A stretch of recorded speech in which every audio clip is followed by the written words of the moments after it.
Kingdom Radio. Turn the lights off. Now watch us turn the whole world on. Now they're watching the whole thing glow. Light work, night shift, whole squad wired. Mastermind, big bass, whole block fired. Worldwide, roof high, watch us climb higher. We don't hang lights, we construct the empire. Light work, night shift, whole squad wired.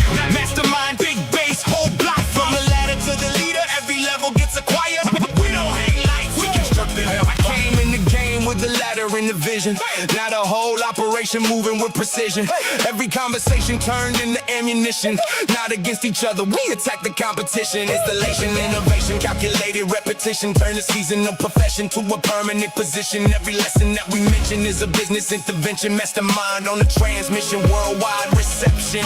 Cold nights, bold price, no sleep. High pressure, whole team locked in. Every season gets better. Stormfront, phone jump, still holding it together. Built a system so the business isn't broken by the weather. No guessing, no stressing, every measurement matters. No talking like a boss if the organization scatters. We're developing the leaders, not just filling up the ladders. Turning scholars into owners, then the whole ceiling shatters. Ron Roby with the raw truth, no sugar on the statement. Kingdom Radio broadcast, shaking up the basement. Everybody wants the outcome, you embrace the payment. We document the process, then we duplicate greatness. From Houston to Australia, that consuming the discussion. Every download has momentum, every episode erupting. Every installer hears the signal underneath the percussion. This is business education with a heavyweight production.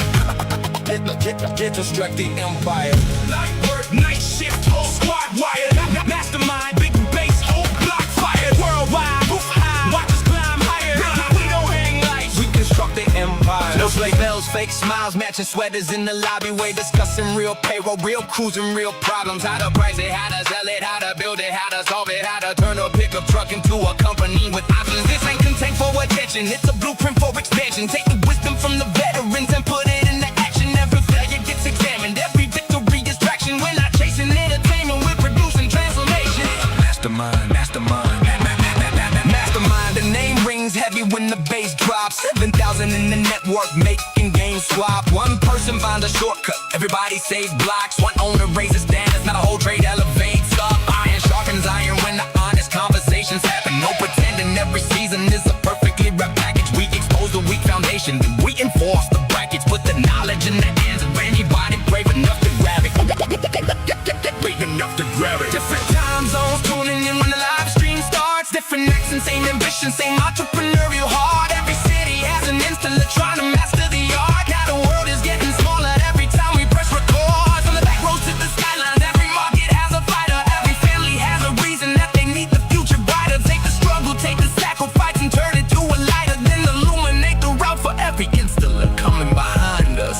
Built to the built to the built to the built to the built to the rain. Built in the cold, built when the phone didn't ring. Built when the crews didn't show. Built when nobody understood the goal. Now they're watching the whole thing glow. This is bigger than December, bigger than decorations. We're creating jobs and leaders, building family foundations. Seeking owners how to operate beyond improvisation. With the future on the calendar and execute the obligation. What survives when you retire? Who remains when you're gone? Did you only build a paycheck or was structure standing strong? Every episode's a brick, every relationship's a bond. What a building for a season, reconstructing something long.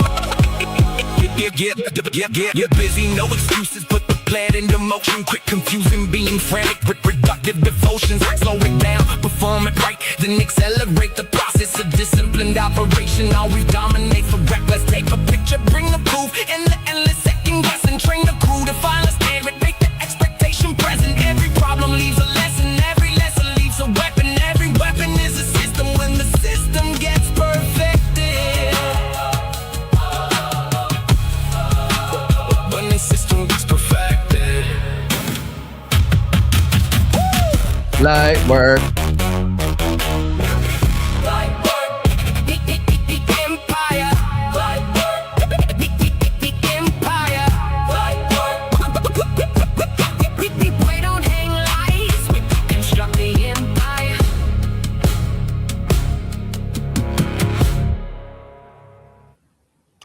Ladies and gentlemen, welcome to Kingdom Radio. On today's show, Laura Roby will be breaking down Christmas Expo 2026. That's right. You're listening to the Christmas Light Installers Mastermind. My name is Ron, and I'm always with this beautiful thing right here.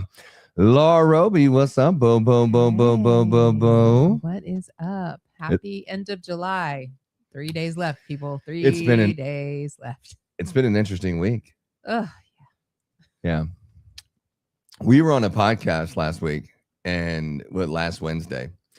And there was a little bit of like, you have this many hours before you have to leave the house, and then you're going to go around some Christmas people. Yeah. And it was, okay, what is the list? And the list is like 7 days long of stuff you need to do before you get there, but you can do it. You got 6 hours. So we did that, and we went to Christmas Expo, and we came back, and now we're trying to get ready for what? We leave for vacation in a week. Vacation in a week. Yes. And and there's that. I'm very excited. I cannot wait. Yeah. I'm just ready. Just ready. I think everybody's ready for a vacation. Everyone in this house is ready for a vacation except for you, mister. I'm ready for a vacation because I realized while we were at the Christmas Expo that I need a vacation. We do. I need to clear my head and just kind of go and just get away from the computer for about 2 weeks. I just need to do that before I submerge myself back into Christmas, because everybody needs a break and kind of get a new, fresh way of thinking. I think, it's nice to do that before the season starts. We always do that before the season starts. Is take a vacation pre-Christmas, and then we take one post-Christmas for the most part. But I think it's really important. Also, what else do you think is important, Laura? Other than vacation? Other than vacation. To recharge and refresh and kind of just get your head on right, because your head's about to come off your shoulders in a couple weeks with all the insanity that's going on.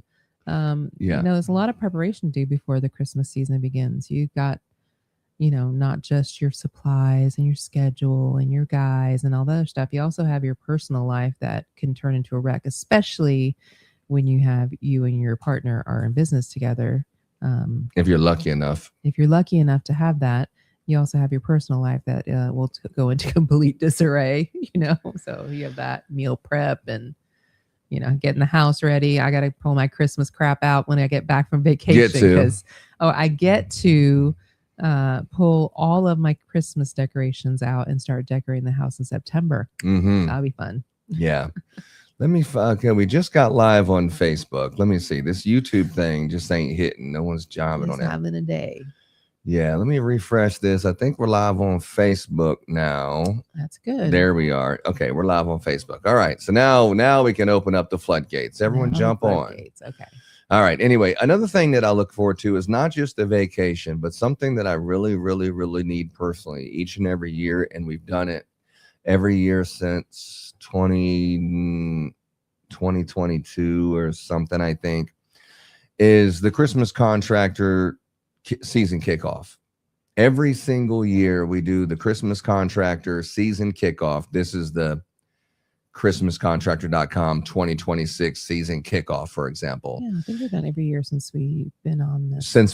Property. Yeah. And it's nice, like not like for training, like not really for training for the most part, because you can get your training and stuff like that. But for like local people and people who come in, that is like the most important time, because you think you got your plan together. You're about to start installing in the next couple of weeks, if not immediately after this last weekend in September meeting. You get to kind of see the new products, and you get with a bunch of business owners who have been doing Christmas lights for more than a few years, and we all kind of get together and we have this one last brainstorming, networking, training, and type of environment. We've had some of what I would call the most popular, best trainers in the country, or whoever we believe has something to say that we want our people to hear, and we have those people come in and train. And we've had big names. We've had big names over the years. And this year, your buddy Ron's doing the training, and Laura. So we'll be doing the training this year. But just that right there is the one don't want to miss event.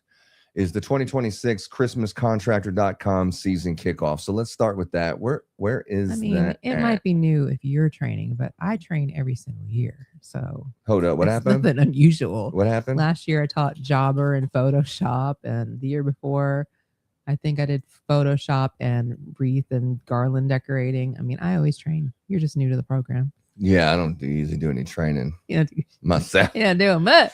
I get by with a little help He's kidding. from my friends. And then if you can't come to these training classes, there is actually free training online. You just have to know where to look for it. Winky, winky. You don't have to pay the $1,500 that are $3,000 or $5,000 buy-in program that you get a discounted rate on your materials or whatever. There's some free stuff out there that's still good training, even in Spanish. Why is this not? What the heck's going on here? I don't know what's going on. I just know. Before printing the screen, remove the other one. Oh, light work. Remove the screen. Boom. There you go. So this is it right here. It's if you want to come to the training, you just go to ChristmasContractor.com. Not only you can see some training, you can see some smoking hot freaking deals that I'm freaking having a heart attack with. I'm like, Ronald, did you really put that at that price? That's not just the training, but some products that are on there, and we'll get our shipment in September. So get you ready for that one. And then there was that. So you can do singular attendance, 3 people. 1 person VIP, or the VIP with the stay at the lake house. It's going to be super fun. It's gonna be, as always. Gonna be a lot of fun. It's always been a good time. It's always a good time. Yeah, ChristmasContractor.com. You can find a contractor and all kinds of stuff. That's what you'll be seeing faux show. You'll be seeing a faux show. But anyway, that's what's going on with that. But yeah, let's talk about it, baby. Let's go into, what do you want to talk about next? While we're waiting for some people to come in, I couldn't help but notice that old Tony Romo. Oh I couldn't help but notice this man, Tony Romo. My dude, I just don't know what to say here. What do you know about this Tony Romo thing? Let me pull up over Tony Romo. If you don't know, Tony Romo was arrested for, I guess, DUI or something like that. I mean, let's just be real here. I mean, if you like the Dallas Cowboys, you can go ahead and turn this off right now, because I'm about to talk some smack. Okay. Oh, you are? Hold on. Well, let me turn it up. Let me turn up. If you like the Dallas Cowboys, you're going to have to forgive me. Don't hold it against me, whatever. But for crying out loud, the guy couldn't throw a freaking pass without it getting intercepted. He's going to sit there and do stretches and work his back out before he does a freaking field sobriety test. Hold on. Let's freaking idiot. Let's check. Hi there, Deputy Cora, Milwaukee County Sheriff's Office. Were you speaking on the speaker back there? I was.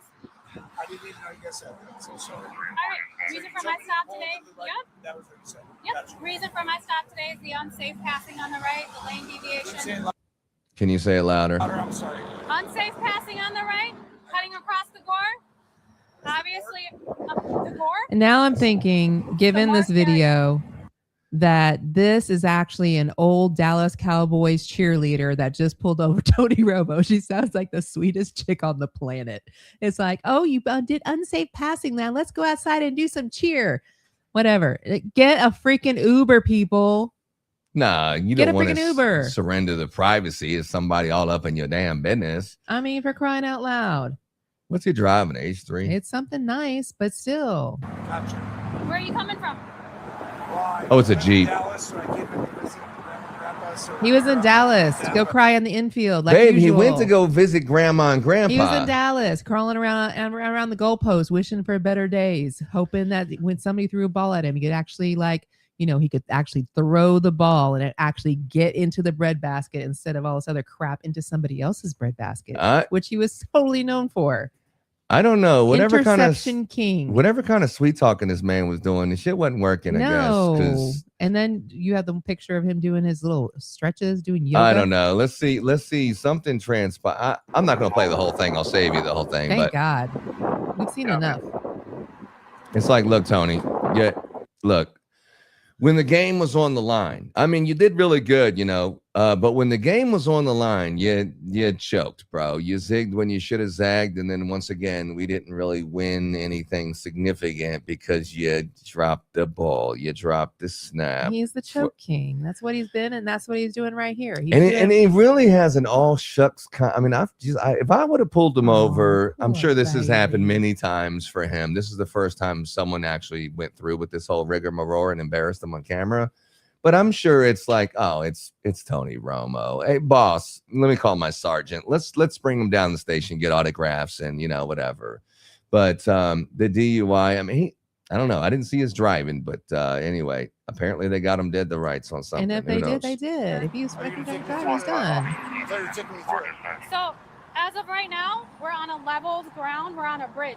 I want to convey you somewhere that's going to be an even surface, free of debris. Yes, I agree. So we don't get hit. Turn around for me. I get you.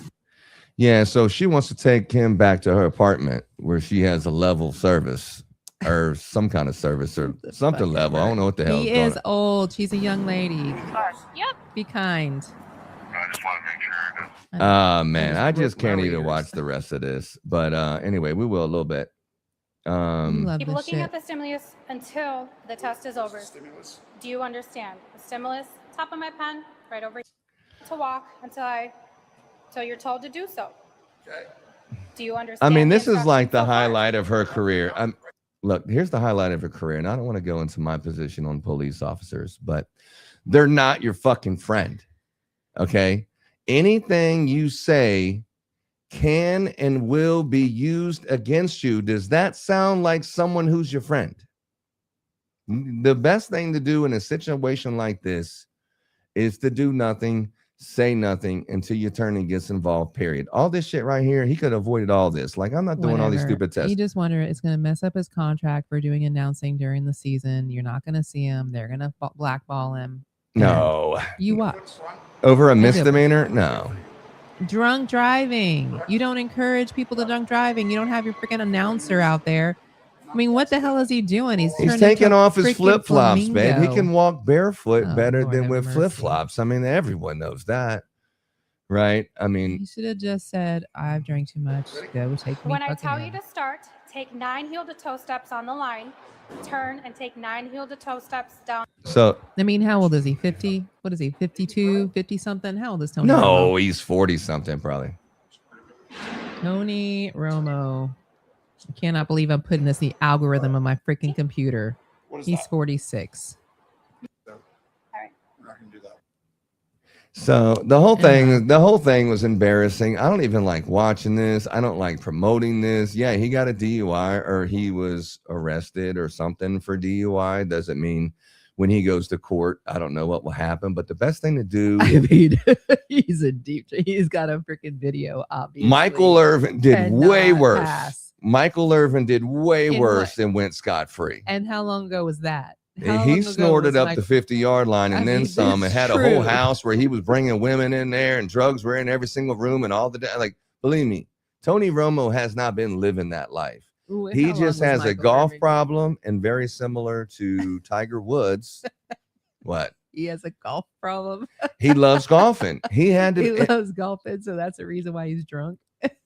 You must not have been golfing before. I mean, obviously, have been Laura golfing doesn't know before. anything about golfing I because have been golfing. We went golfing with your parents. We weren't golfing and trashed. drinking, those two things go together very well, and it's really a habit. You always bring this, and you gamble on golf, and you drink on the back Well, I nine. guess and- you need to take me golfing more often, Robe.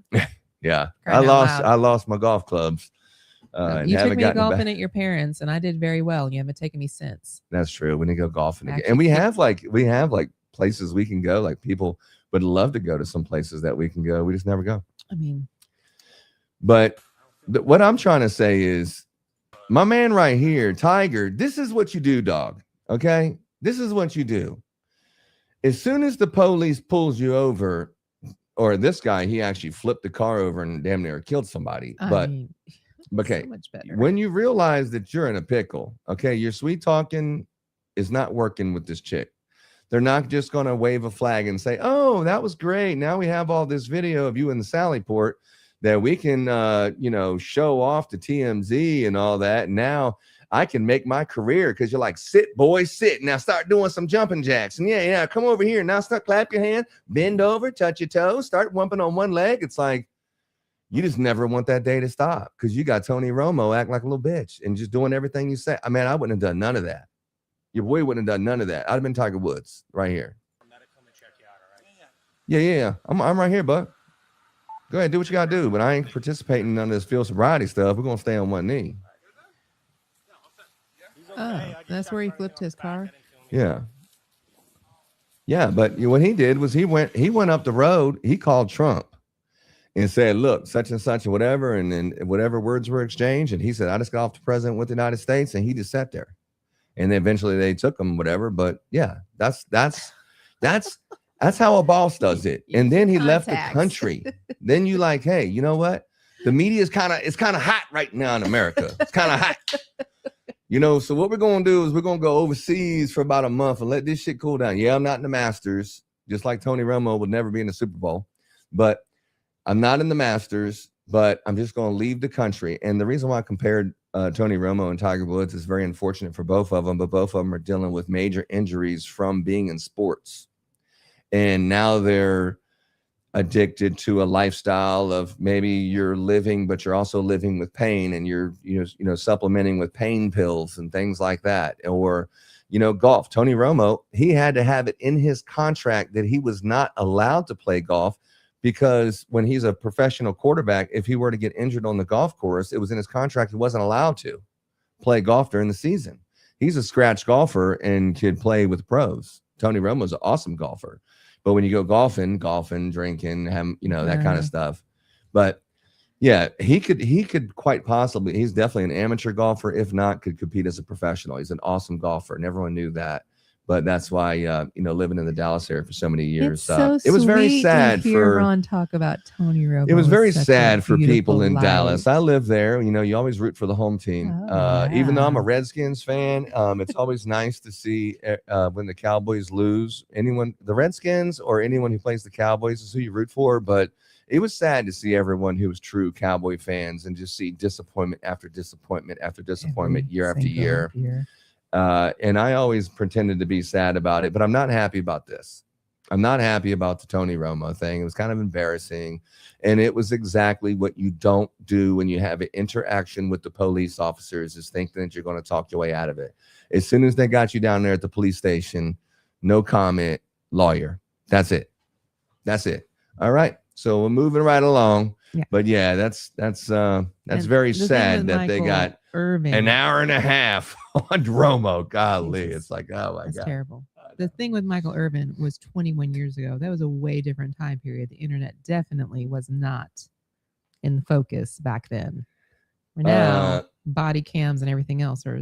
It's a misdemeanor. Michael Irvin's talking about a felony that he should have been in prison for the rest of his life for what he was doing.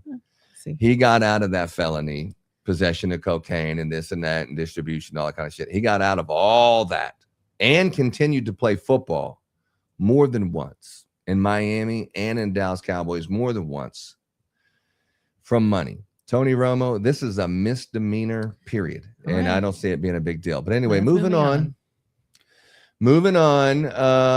Let's see. What else do we have here? Let's cross off the old Tony Romo off the mix.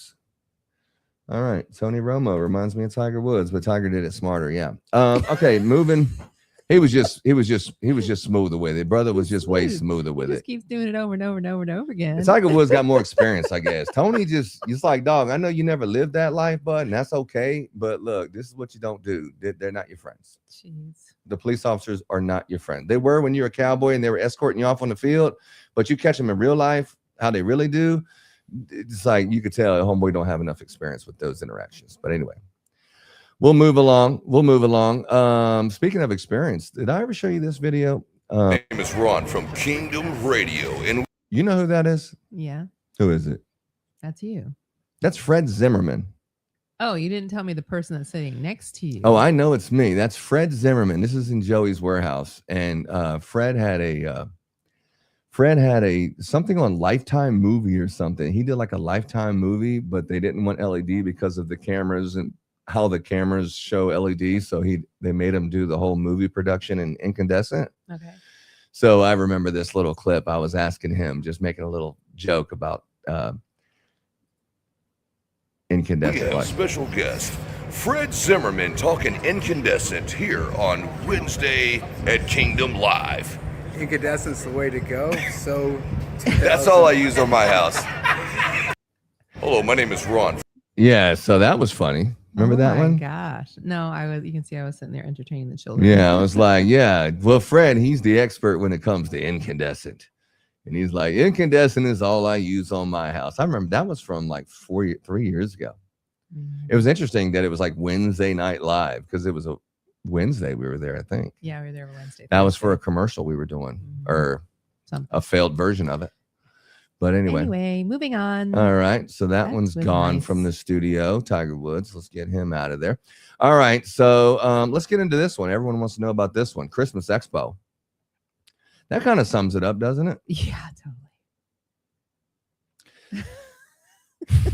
I mean, if you look at all the things I said last week, I think I spoke all these things into existence. I mean, This pretty much sums it up. This is the picture that we posted last week of the Christmas Expo. And I want to walk you down through the Christmas Expo. So Opus Clip, listen to me here. The next set of clips are going to be the ones you're going to want to see.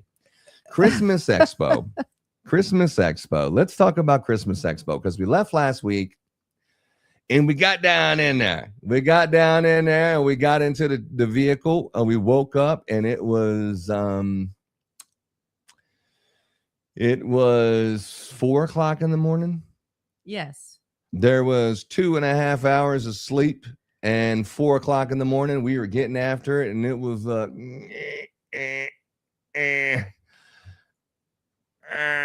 Yeah, pretty much. okay, what are we doing again? We're going to Dallas. Yeah, let's do it. And I had to leave at 4 o'clock in the morning. Like we were like, it was one of those things. Like, why are you going to? What's up with this camera? What the hell is going on with this thing? I don't This know. thing's so weird. Give me So one I second. tried to get gotta him fix to this. leave after the podcast last week, but then Oh, it here we takes 2.5 hours after the podcasts are over to load it through the Opus Clip and do all his slicing and dicing and then load it for however many segments he's going to do for however many days and then put it over here and put it over there. So I'm like, forget about it. It's too late. We can't go the night before. Well, it wasn't We that. can't- It was we like can't just get in the car and leave. We can't be spontaneous in such a way. No. We can't do that at all. We got to get up at 4 o'clock in the morning and then drive and expect to be up until whatever time doing our little shenanigans at the Christmas Expo for the entire day. But we have to be there because we want to see Jason Woodward's keynote speaking. That is at 8:30 in the morning. right. Exactly. I tried to sleep. I did. I really tried to sleep on the ride there. But every time I started to fall asleep, somebody said, "Hey, what are you doing over there? I mean, we should play some music. Do you want to put this thing online? Hey, how about you research this thing for this, whatever. But so there's no sleep happening. Yeah, That's how that's it pretty went. much what happened. Sort of, kind of, not really, but kind of. So yeah. So anyway, let's get some pictures here. What are we doing here? Why I is don't know. this You got some thing not pictures? add to stage? Well, add to stage. Before presenting the screen, remove other media streams. Oh, this one. Okay. Anyway, so we got this. So we got the passports in the mail. Didn't we get that Wednesday? Yes, we talked about it on a Wednesday. Oh, okay. But we actually got the physical passports in. Mhm. Okay. Yeah. So we got that one. That one was cool. And then, so this is a picture of us at 5:30, 6 o'clock, maybe in the morning on the way to Dallas, going about, less than 100 miles an hour, in those open country roads. And we're riding down the road and we're having a good time. We're having a good time. I haven't had much sleep. I'm driving all night. I'm pretty delirious, but I'm having a good time. And it was like, do you want to stop at Buc-ee's? Like, who doesn't want to stop? Who passes 2 Buc-ee's and doesn't stop at We Buc-ee's? do.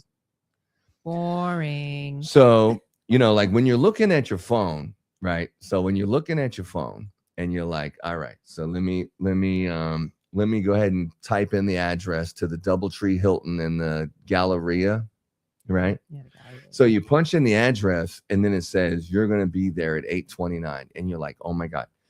Jason's speaking at 8:30. So Lauren's like, well, we're just going to be late. But anyway, we're going to do that. I was like, no. First of all, if it says 8:30, that means we're going to get there at 8, because if you go a little bit faster than the speed limit, you get there before, since it's a 3.5-hour drive. But it was like, then I seen that we had some minutes to spare, and it's like, do we want to stop at Buc-ee's or not?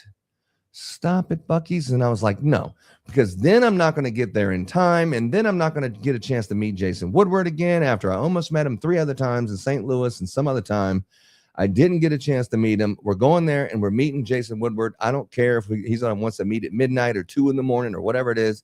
We're going to go there and we're going to meet with Jason Woodward. That's the purpose of this trip. That's what we're going to do.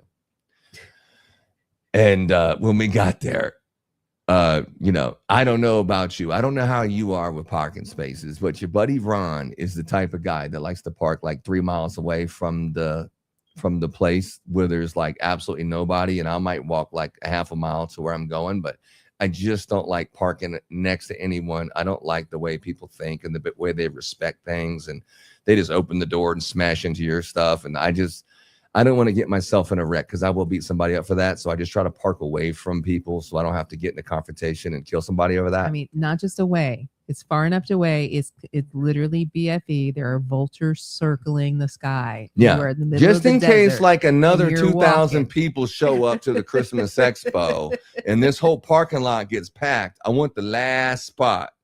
So I still will get upset if you hit I mean, that's how I am. I've always been like that, right? Yes. But I do it like that so I don't have to worry about it. You have a winning process, so you don't have to worry about some other stuff, because you already set yourself up for success and you don't need to be concerned about those things. But we parked far away. We went in there and it was like right at 8:00. And as soon as we got there, we seen I called Michael Simmons as soon as I got there, because he was the one that talked us into going.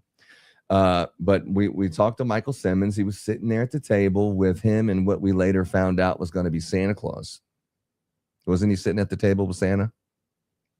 No. The guy that dressed up as Santa, that was the actual guy sitting at that table, I believe. No. You don't think so? No, I know so. No. That is I know who that is, and he works with Stacy. That guy works with Stacy? Yes, he works with Stacy. You sure? Yes, 1,000%. 1,000% sure. I just gotta find it. I can't remember his name off the top of my head. I do know it. I just can't remember it. Oh, anyway, moving on. But that was not Santa Claus. Okay.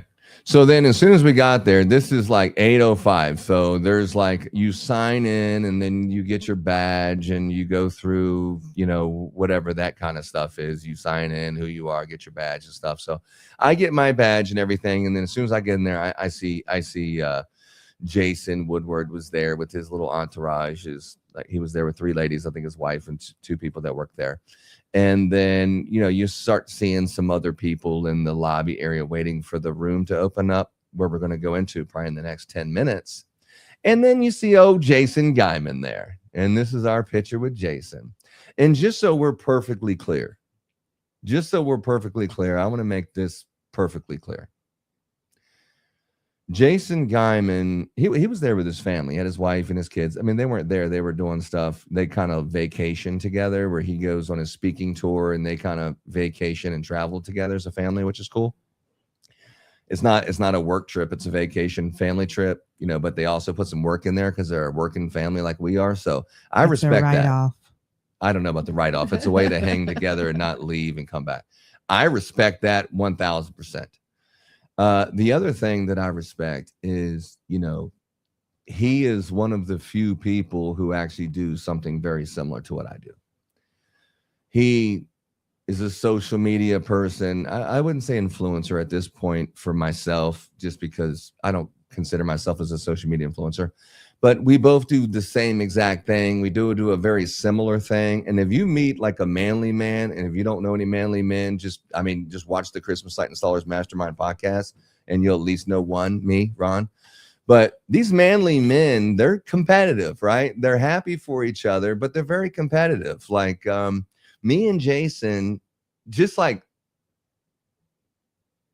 for whatever reason, Joyce is the person who's running the Christmas Expo, right? And she's like just like the nicest and sweetest lady. But me and Jason were like, no, she likes me more. No, she likes me more. No, she likes me more. You know, it's just nonstop silly things and competitive things. But at the end of the day, we wish nothing but the best for Jason Guyman, and we like to promote him. We've had him to our Christmas Contractor kickoffs as a speaker, and we just let him do his teaching and his thing. We're all about that, and we like that, and I'm very competitive with him because I like him, and he's in my circle. So I just want to get that out there. And when we pick on each other, it's nothing but just trying to, you know, tease each other a little bit and make each other better. And that's what it all is. It's just a competitive thing and pointing out each other, giving each other attention. So that's what that's about. Just in case I haven't been clear about that, I must be perfectly crystal clear. But it was nice running into him, and then it just got real competitive as soon as I met him. It's like, oh yeah, well, there's Joyce and this and that, and you know, then it was just instantly started getting into some competitive about who could do more. And I hear we're speaking at the same time, and like rock, paper, scissors, who would have more. I mean, it just never stops. But it's so fun to be in a group of people who. There's very few people in the country who do what we do, and he's one of them, so we like that. Anyway, moving on. What else we got? We got that was Jason, and then so the first thing that kicked it off, and there wasn't as many people who woke up early in the morning to be at the first thing, and we did see more and more and more people throughout the day that, you know. And the person you think was the Santa Claus, which is not the Santa Claus, is the guy right there in the green shirt. Okay, this is the guy. This guy works with Stacy? Yes. Oh, okay. He does look like Santa Claus. But that is not Santa Claus. Oh, and the lady next to him also was somehow connected with Stacy somehow. Yes. She her something. Entourage. Yes. She had an entourage. Yeah, entourage. So this is like Joyce speaking, and she's about, I'll turn the volume off, but yeah, there's Jason. So me and Jason were standing next to each other. And I told Jason, like, I was like, look, dude, I got my high heels on today so I can be as tall as you. And then he's like, what? So I had my cowboy boots on, which, you know, they kind of give you an elevated lift. So you're like an inch or two taller. So Jason's like an inch and a half taller than me. So like when I'm walking around Jason, I don't even want him to be taller than me. So I got my boots on and I'm like standing up, like I'm like up on my tippy toes. Like you puff up. Yeah, I got my chest hanging out. They got puff up. I got my chest hanging out. Yeah. And I'm standing up as tall as I possibly can get with a perfect posture. And I got my boots on and I'm as tall as him. I'm like, look, dog, I'm tall as you. You know, that's how my family, that's how we always been. Every Christmas or every time you get together, you know, you see your cousins and you're like, damn, who's taller and who's faster and who's stronger? You know, it's just what boys did back in the day, you know. But anyway, let's get back to this. So going around the room and this kind of set it up. And she was breaking down, like, you know, the history and the 1, 2, 3s and ABCs. But then here's Jason. So I was going to say, like, hey, like, I'm standing next to Jason.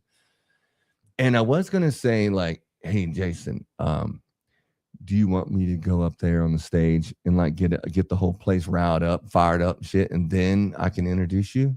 I was going to go up to him, but I didn't think that would be the best first conversation to have with him. Because if he said no, it'd have been really uncomfortable to talk about anything else for the rest of the day. So I left it alone. And then, you know, but anyway, we'll keep moving on. But I was going to say that. I was going to say it. But anyway, that was that. Was next.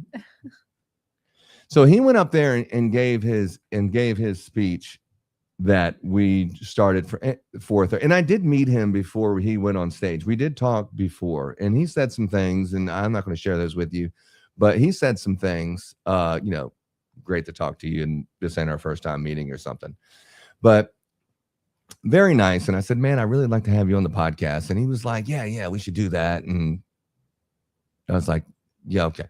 So we ended up interviewing him later on that day, which I'll talk to you about in a minute. But his speech was really tailored to the audience, I would say. And the things that he said, even though it may be a kind of vanilla kind of thing, it was well received because it was about maybe 20 minutes or 30 minutes, I think, is the core part of it. But he was talking about like the history of Christmas, like, and it wasn't just Christmas. It's like what Christmas means to people and he took Christmas back to the very first thing that gave people hope in Christmas when it was first invented, and how it went through Germany and how it went through this place and then World War this or that, and how for a moment, in that moment on Christmas, the two sides could agree on something, even though they were at war and then they were back to war. But during that moment, they could get together, and history says they shared gifts. And then he went like to American history and all the way to like 9/11, and then how like that Christmas and how special that was. He went into coronavirus, and the whole nation is feeling isolation and what that felt. But that Christmas was one of the biggest Christmas because people still need to feel that Christmas, and how that, and that he's absolutely right about all of that. Mm-hmm. And then he just kept going through all these different things about how Christmas, what it means to bring light. And for that crowd, since it was, some people were contractors, but most of the people were the core nucleus of Christmas light installers that install the biggest and best displays in their communities.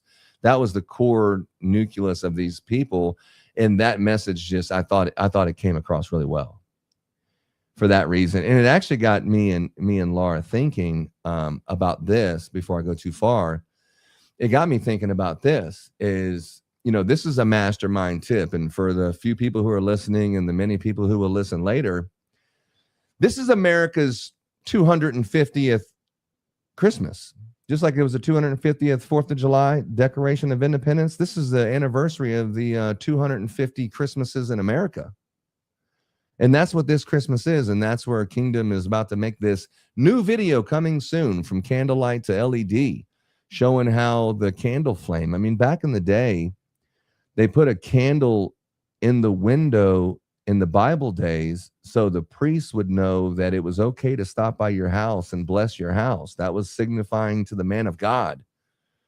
This is a BC, the man of God, that you wanted them to come to your house, and it was okay for the priest to bless your house. I mean, it goes way beyond that, but going from the candle flame went to the incandescent went to LED. It's a full story. And this year, I would like to predict that Christmas will be bigger than ever.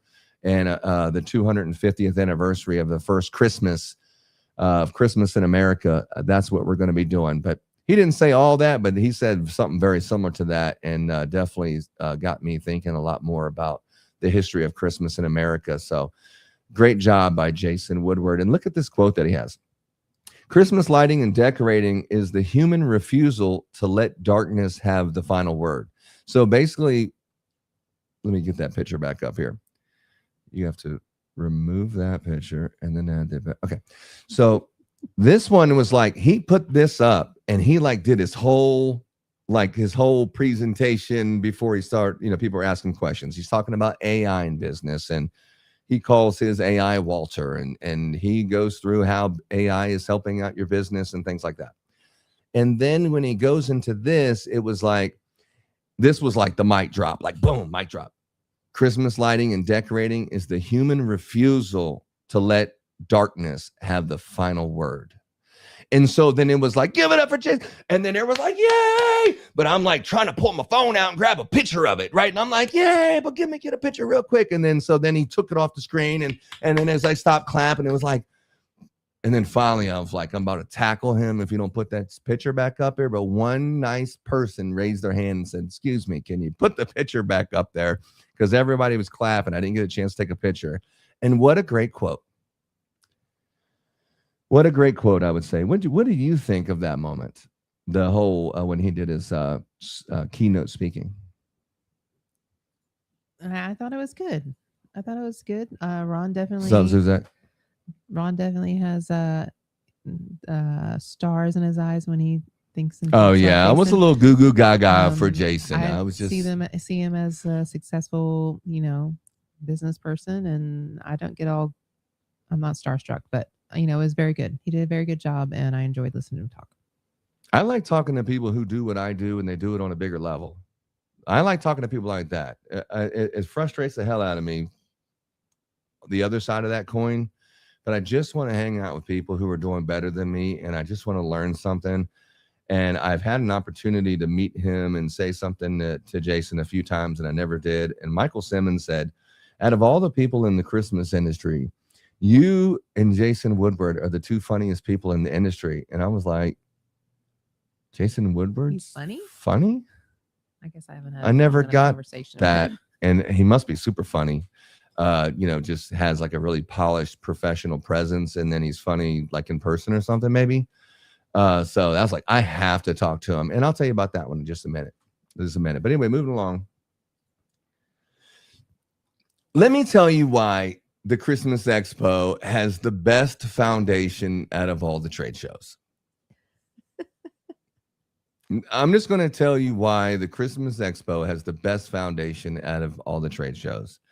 Is because when you go through, like, anyone who lives in a city, like if you live in whatever city and you said, do you know that one person that just does that big display, like the biggest display and the coolest display and has all these things? Not like, man, that's an awesome display. Hey kids, look out the window. Look to the right. Now look to the right. Look at that one. Look at that one. Because there's a lot of them, but look at that one. And then there's those displays. It's like, holy shit. No, stop the car. Get out of the car. Get out of the car. We're getting this. You got to pump the brakes and pull over the car. The display is so good. And get your picture in front of it. So that person, whoever that is, you know who that is. This is Walter. No, not this guy. Not this guy. Walter and his wife. Not this guy. Just any guy that's in your neighborhood. This room was full of, I wonder what it's like to meet that guy who does that, and then have a room full of those guys all over the country where they're all in the same room comparing notes and talking about displays. And this isn't no amateur bullshit. Okay. And I'm not talking about Walter. This is not a fair thing for Walter because he's just one of the many people who just do it all out. But these people, like, when do you start putting up that display? When do you start putting up that display? And then I'm talking to people and they're like, 4 months. It takes us 4 months to put that up. And you're like, oh my God, we're in the same business. I mean, you spend 4 months putting up Christmas lights, and so do I. I put 4 months of Christmas lights of everyone in my community, and you take 4 months to put Christmas lights for everyone in your community.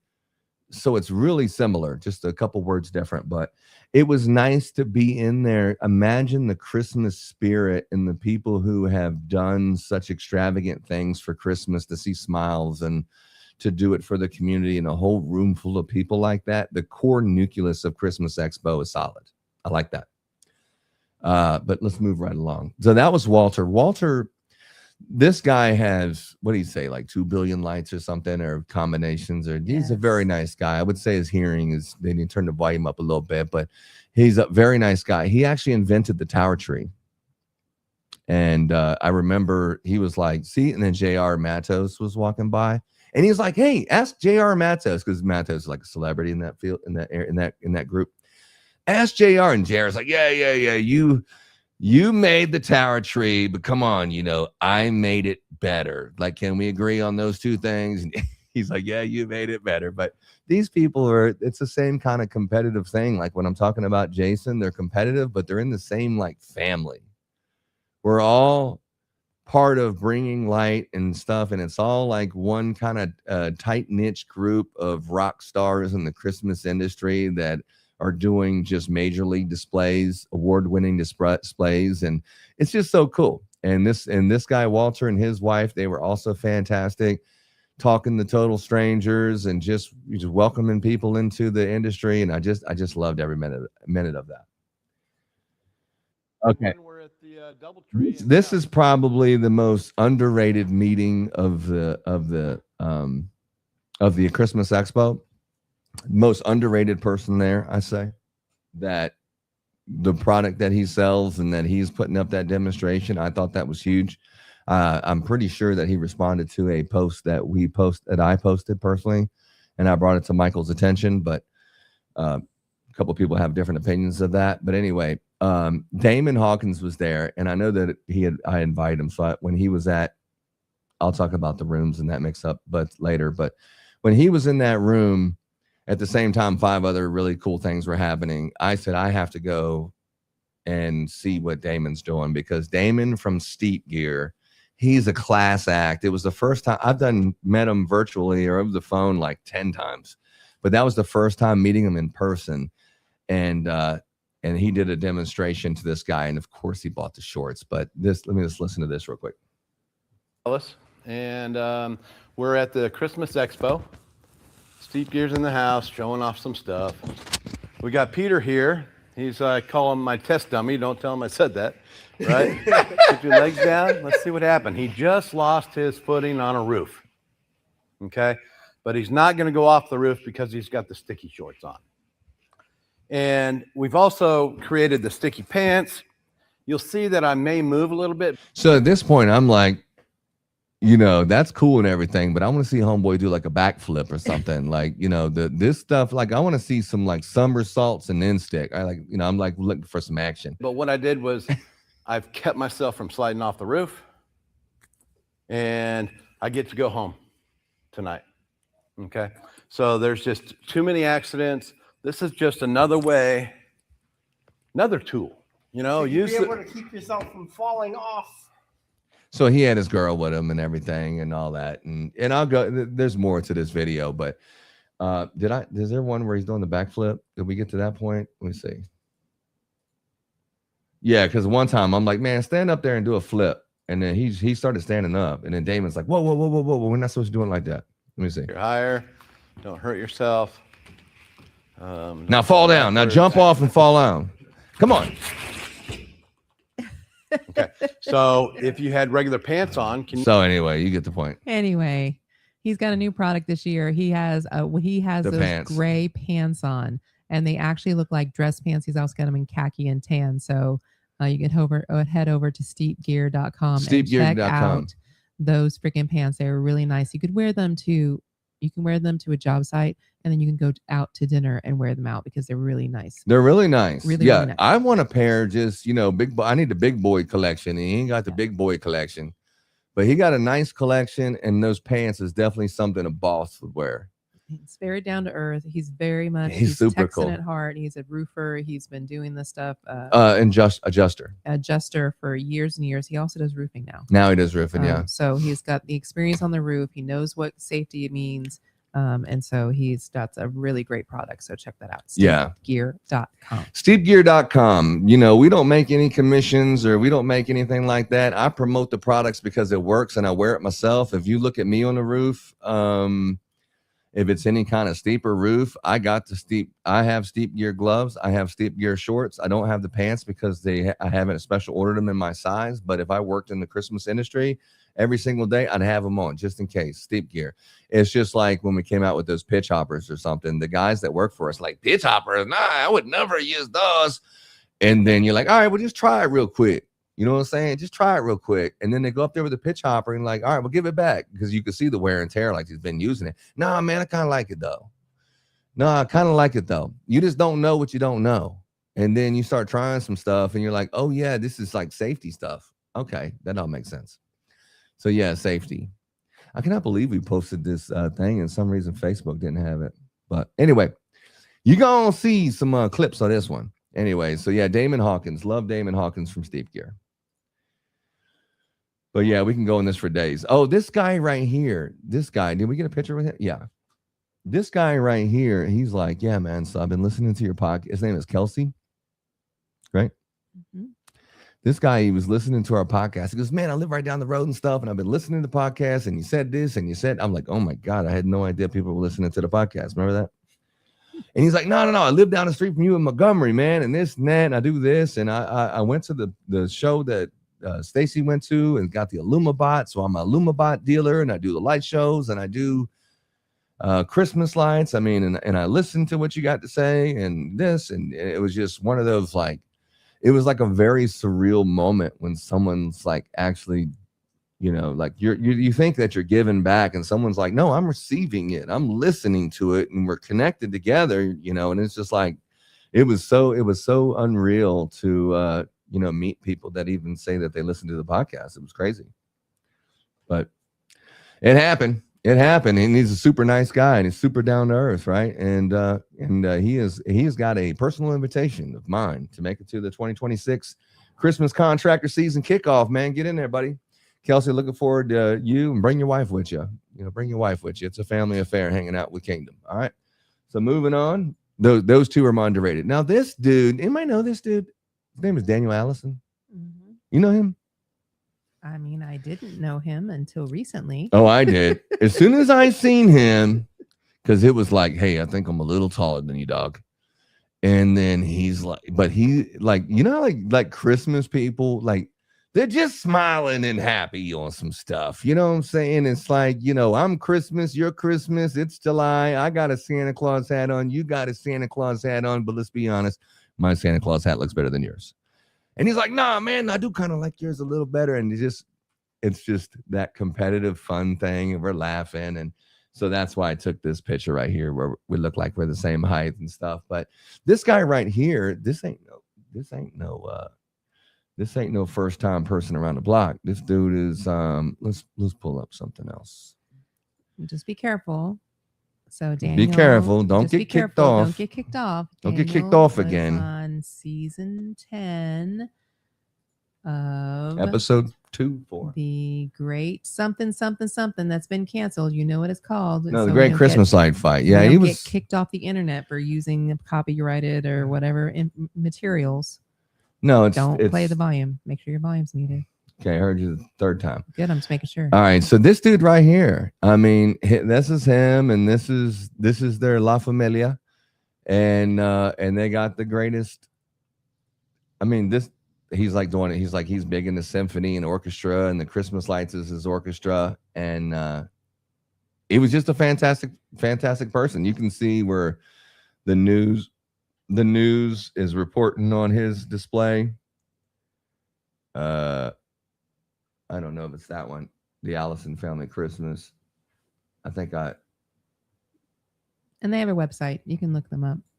Yeah, no, it's one of those like just absolutely unbelievable type of situations is what it is. But anyway, you can look at that on online. Huge people. They were in the Great Christmas Light Fight season. It was like season 10, episode 2 or something like that. Season 10, episode 2. Yeah, but just like celebrities, these guys, the alumni of the Great Christmas Light Fight is like, these guys are rock stars in this one, but every single person there did like a fantastic best in the city display. And it was great meeting this guy. I wanted to bring him this one. I wanted to bring him this one right here. Oh, we're at this one. I want to say, look, dog, I have first place house in 2023 in the whole entire city of Plantersville. So I'm kind of like part of the club too, right? Had the best Christmas lights in the city. There was no politics involved with that at all. Zero. And it had nothing to do with that. We make Plantersville, Texas famous because Kingdom Christmas Lights, that Christmas company's there, has nothing to do with that. We were totally lit up that year. There's nothing to do with that. It has nothing to do with if I got more lights on my property than all the properties put together. It had nothing to do with none of that. It was a good It was display. just because it was a nice display. Don't be down talking my display. No, we have an awesome display, especially in comparison to this one horse town. And we have a Christmas light distribution center and people coming by, and we decorate the city hall or the town hall, better said, for free. We do the firehouse for free. We're always donating and our names all over the place because we're very charitable in our small town, and we really get involved in everything in our small town, and we give away things to help support the volunteer fire department and things. And we love our small town, and we want it to be a Christmas town, and we want to participate in any way we can within reason, of course. So it's always nice to be around people like that. Okay, so get on to one of the best products that we saw in the whole thing that really, really is freaking cool. Okay. Are you? Oh, I like the Let's Get Lit. This dude was cool. I like this guy. He's been following us on Facebook too. He's been liking all of our stuff, and he's now connected in with us. So we're going to be best friends in a couple of years. But we had a good start in that direction the other day. So this guy, what was his name? Gilbert. Gilbert. Jerry. Jerry with a G. Jerry with And a it's really G. Gerardo Yeah, or it's really something, right? Gerardo. Yeah. whatever. He's like, it's Gerardo. They just call me Jerry with a G. I'm like, I didn't G. All right, but he was very. All right, so the latest trends in Oh, the you Christmas skipped industry. it. I think that what did I skip? You skipped the snow. Oh yeah. We're gonna get back to that. Yeah, that's when I did my little thing. Oh, I didn't put that in there. Oh, the snow effect. Yeah. Wow. Did I do that? Slacker. Yeah, one of the coolest things they had there was snow effect, where you take like pretty much an insulation blower and you can blow this stuff out there that looks like snow. Let me. Did I pass something cool? share. You did. You missed What's up, David out. Merle? My buddy David Merle's sitting at the airport in Chi-Town. missed He's out. on the way back to H-Town to get back here. He's like, man, I'd love to go on the podcast with you. We need to get back on that podcast. Okay. Let's go, David. This is called Snow Effect. Snoweffect.com. And Snow Effects. Snow Effects is a product that you lay down. It feels like almost like The first time? It feels like the first time. Yeah. It feels like insulation that you blow into an attic. That's what it kind of feels like. It kind of reminds me of that. But you lay it on the ground. It looks like snow, and then it is biodegradable, of course. But you can get wet. It can last up to 3 rains or some crap like that. But anyway, they put this layer down on the ground like a regular yard, and it's like the weed barrier that you would put in your yard to keep the weeds from coming up. And then they put this stuff down. And it looks like it's freaking snowing. And he says they put them in a lot of windows, and different cities have them on the ground. So they have like snow on Movie ground. sets. Movie sets and things like that. They said they used it on a movie set in Colorado, which is a company based out of Colorado. They used it on a movie set in Colorado because they needed to look more fluffy. And so this was really cool. And it's a great thing for hot states like us to lay this stuff down and Here, I got you. Let me share this other tab. lay this stuff down, and then you got your freaking snow on the ground. Yeah. It's really cool. It was very cool. One of the best products I saw at the expo. It was definitely like, this right here could be a house in Houston. You're like, there's no way that house in the upper right-hand corner is a house in Houston. It's just fake snow sprayed on the roof and the ground where it looks like there's snow on the ground. And it was something like $75 for 75 or 14 $79 for 14 square I had to feet. look at it. It was a bit. Then whenever these big 75 bags. square feet for $75 or something like that. Does that sound right? It was sounds something right. like that. I mean, it's like pretty much, for $600 you can have your house look like this, or something like that. You can spray it on your roof. So you want it to look like, we got a white Christmas. What a great surprise for like the kids or whatever. Especially if you live in Houston. Like this spray right it here. out. Look at this homie right here. See, look, he got this little fire hose and he's shooting it. This is the fake snow. This is the stuff that you've seen in that bag. He's like shooting this on because he said like we were doing a Aspen, Colorado, and we were supposed to do this commercial and it was all set up, but there was no snow and they only wanted to do the commercial with snow. So they paid them and they put all this stuff down. Doesn't that look like snow on the motorcycle and all over the place? This is all them totally just does. spraying this snow. It's just this fake stuff that's a biodegradable product that's like snow, but it's safe for you. I guess you can eat it. I don't know. You can definitely step in it and make a footprint. I did that. I definitely left my footprint up in there. Yeah, it's 22 pounds for $79. So whatever that, it doesn't. So, and then there's something about this 22 pounds covers a 75-foot It covers a 8x10 and 1 inch thick. 8x10s. So you're talking about 800 square feet? Is that right? That's 80 square feet. 80 square feet. What did I say? 8, 10, 80. So Yeah. it's like What the am I 8x10 rug you have in your living room, whatever. It will cover that 1 inch thick. So if you think about like, I was thinking 8 foot by 10 foot. if you got 2 of those bags, or even even just one, and just a little spraying in the front yard for Christmas morning, so the kids can have a white Christmas. I mean, it's just a very cool idea.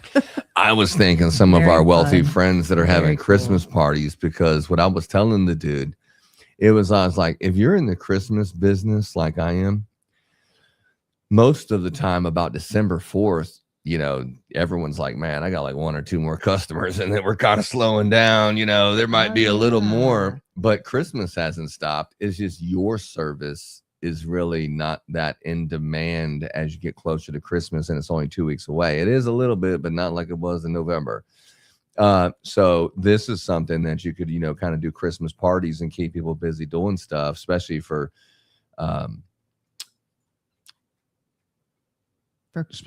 Christmas parties for sure. Mm-hmm. And so that's that. Yeah, very cool. I thought that was super duper cool. Super All right. duper. What else we get into? We get into the restaurante. So then you had your training class in which you talked about trends in the industry. I did, and it was good. It was good practice. It was good time. It was good practice, and I was letting those kids know that was in there. I told them about something that I kind of stole from Ashley Garber. The tree gina. I was telling them about the tree gina, and because I was like, as I always tell people, you put it in the vagina of the tree. And that's what I was telling Ashley. And then Ashley goes, so it's really kind of a tree gina. And then I said, you know what? I'm going to take that. But yeah, so if you ever hear me say that, Ashley came out with that word first. So I'm kind of taking it. It was her idea. But yeah, tree gina sounds way better. So I'm changing my word track thanks to her moment of wisdom there. And she really just came off that with the top of the dome piece. So tree gina is the new terminology. And so I taught everyone in the class about the tree gina for about an hour and a half. And then it was only supposed to be an hour. The class was an hour long. Yeah. And so out. So I was like, look, I don't have like a laptop, but I do have an email and some slides, but I don't have the laptop. And then Joyce was so nice. She was like, well, you can just use my laptop. And then about an hour, she sent one of her goons to get the laptop back. Not her goons, the guy that works there. And then he's like, hey, Miss Joyce said she needs the laptop back. And I'm thinking it's only been like 10 minutes, tell her to hold her horses. And then he came back and was like, well, I didn't realize it had already been an hour. And then he came back and then it was like, oh, sorry, here's the laptop back. But I thought the class was a 2.5 hour class. I didn't realize it was. Way to win friends. Yeah, I know. I dropped the ball on that one too. But anyway, it was a good class. And the people who were there in the class, they all said they got something out of it. Especially when you start talking about the tree gina, that's at least one takeaway. But there was a lot more, and it was fun, and it was a good experience. But I will say that I didn't ask for that. I just went there to meet up with Jason and stuff like that. But it was a pleasant surprise. I'll leave it at that. Moving along. And then we went to dinner. Then we went to dinner, and that was like a whole thing. The dinner part was weird. Am I right? Weird. Yeah, because there was one reservation at one place, and then there was one reservation. Nice. We had a nice dinner. Okay, let me do the talking here. Then we had one reservation at one place, and then we were supposed to like meet up with the Murphys, and then Michael Simmons is like, nah, me and Joyce want to have dinner with you, and then since Jason's here, we want to bring Jason and you and me and Joyce and, Murphy and stuff. And then so we had to go from one location to another location and have some plans that cost $150 to cancel the plans. But Michael Simmons called up and schmoozed them people into canceling it for free. And then he got us into this place. And if I can preface this, there's a Saltgrass right next door in walking distance of the hotel. Like Saltgrass is like an Outback kind of situation, but it's a Texas kind of thing. It's a chain. Yeah. It's like a Texas, something or other. So Mike goes, no. I want to go to somewhere nicer than that. I want some kind of like fancy steak restaurant, right? Not this. No offense to Saltgrass, but I'm looking for like the next level of restaurant. So he picks this place, and it was like, it was a very nice, to say the least. Tell them about this place, babe, because I'm trying to type here. And well, we Ron and I and Josie, we went an hour early because we were just. We thought we were going to a different place that we had reservations for, Yes. and then Mike's like, "No, I canceled those. Yes, Come over to this whatever. other place." Moving on. So we were hungry, we were thirsty, and when I say thirsty, I mean thirsty. And then we got there and we hung out for about an hour and had drinks while we were waiting for everybody else to get there. And it was a very nice restaurant. We had steaks and we had. Okay, so she adult didn't tell you the frosty story about the beverages. deal. Yeah. I'm not going to get into all the complaining part because you just sound like nobody cares. We went to a nice dinner. No, it was care. Nice restaurant doesn't even begin to describe how nice this was. This is like I wouldn't say it's the greatest spot in Dallas, but it's right next to like the fancy spots where, this place had been there for like 30 years or something. What was the name of it? Betty. Albetty? Something like that. Albetty, something. Oh, Albernette's. Albernette's. This had dry aged and wet aged steak. I don't even know what the difference between these things are, but this is the situation that was happening. Take off shoes. Those all. Please. So the reason why we didn't go to this other place that was on the main level of whatever is because Mike's like, "Nah, I'm wearing my shorts." Michael Simmons, he's like, "Nah, man, I know that's a nice restaurant that you picked and whatever and everything, but no, I didn't bring any pants and I'm wearing my shorts." And sure enough, that place clearly said no shorts. So it kind of reminded me of this Donnie Brasco moment right here. We're like, "Take off your shoes." What the fuck is that? I'm afraid it's necessary. It's a Japanese tradition. Is that right? Well, forget about it. I ain't doing it. I'm afraid it's necessary. Forget it. I ain't taking my fucking shoes off. Hey, Donnie. What? When in Rome. Hey, Nicky. Who won the fucking war? Uh-huh. Huh? It was like this. War. What war? Oh, we did. You want to fight it again? Take off your shoes. I ain't gonna do it. Donnie. That's why I was like, "Man, just go to Walmart and get a pair of pants, man. That's where I shop." He's like, "Nah, first of all, I don't shop at Walmart. No, I ain't putting on no pants. I'm wearing shorts and I ain't putting on no pants. I ain't going to go buy no pants. I ain't going to put on no pants." And he was like, "All right, frick, just give us a table." He ain't getting pants. Shoes off. What? I want to eat sometime tonight. And take off your shoes. I'm going to chop off your fucking feet. Sonny, what do you want me to do? You want me to take orders from a fucking Jap? Listen, I had to grow up in an orphanage because my old man was killed down there in Okinawa, all right? You think I'm gonna take my shoes off for this fucking prick? No, I ain't doing it. I'm afraid it's necessary. Listen, my friend's not going to take off your shoes there, Mr. Moto. I'm afraid it's necessary. And frankly, neither are we. Why don't you just give us a table before I smack you? You must take off your shoes. So this is us going into dinner right here. So this is Michael Simmons. He's like, "Look, dude, I'm not putting on pants, okay?" And then I was like, "All right, well, hell, we might as well just wear shorts too. Fuck it." So, and then he's like, "You're going to take us to a table." Like, and so this is kind of how we got into this nice restaurant, something like this. You are ridiculous. Yeah. Anyway, so then it wasn't exactly like that, but it was something like that. Nah, I'm just joking. It wasn't like that. No, what it was. Oh, I need to share a different screen. Back to this one. Okay. Yeah. So what it was like is we got there a little early because they were switching restaurants because of the wardrobe thing. And so we got there early, and as soon as we pulled up, there was like a pink Rolls Royce beside us, and then there was some other fancy kind of something in front of us, and some like Barbie doll chick come out with this guy that looked like he was a guitar player of some famous band. I don't really know who's who and everything. I ain't into that, but they got out of the, this, and then all these fancy people, and I'm talking about fancy people. It was fancy in that restaurant. It very, very fancy, fancy something like you see in Las Vegas kind of fancy, right? This wasn't down the street in Plantersville kind of restaurant. This shit was like, I got wet aged and dry aged meat, and I got this, and then you could see the chef in there, and they had us a private table that people who don't want to put on pants are allowed to sit back there. And we closed the place down, but it wasn't the cheapest thing in the world.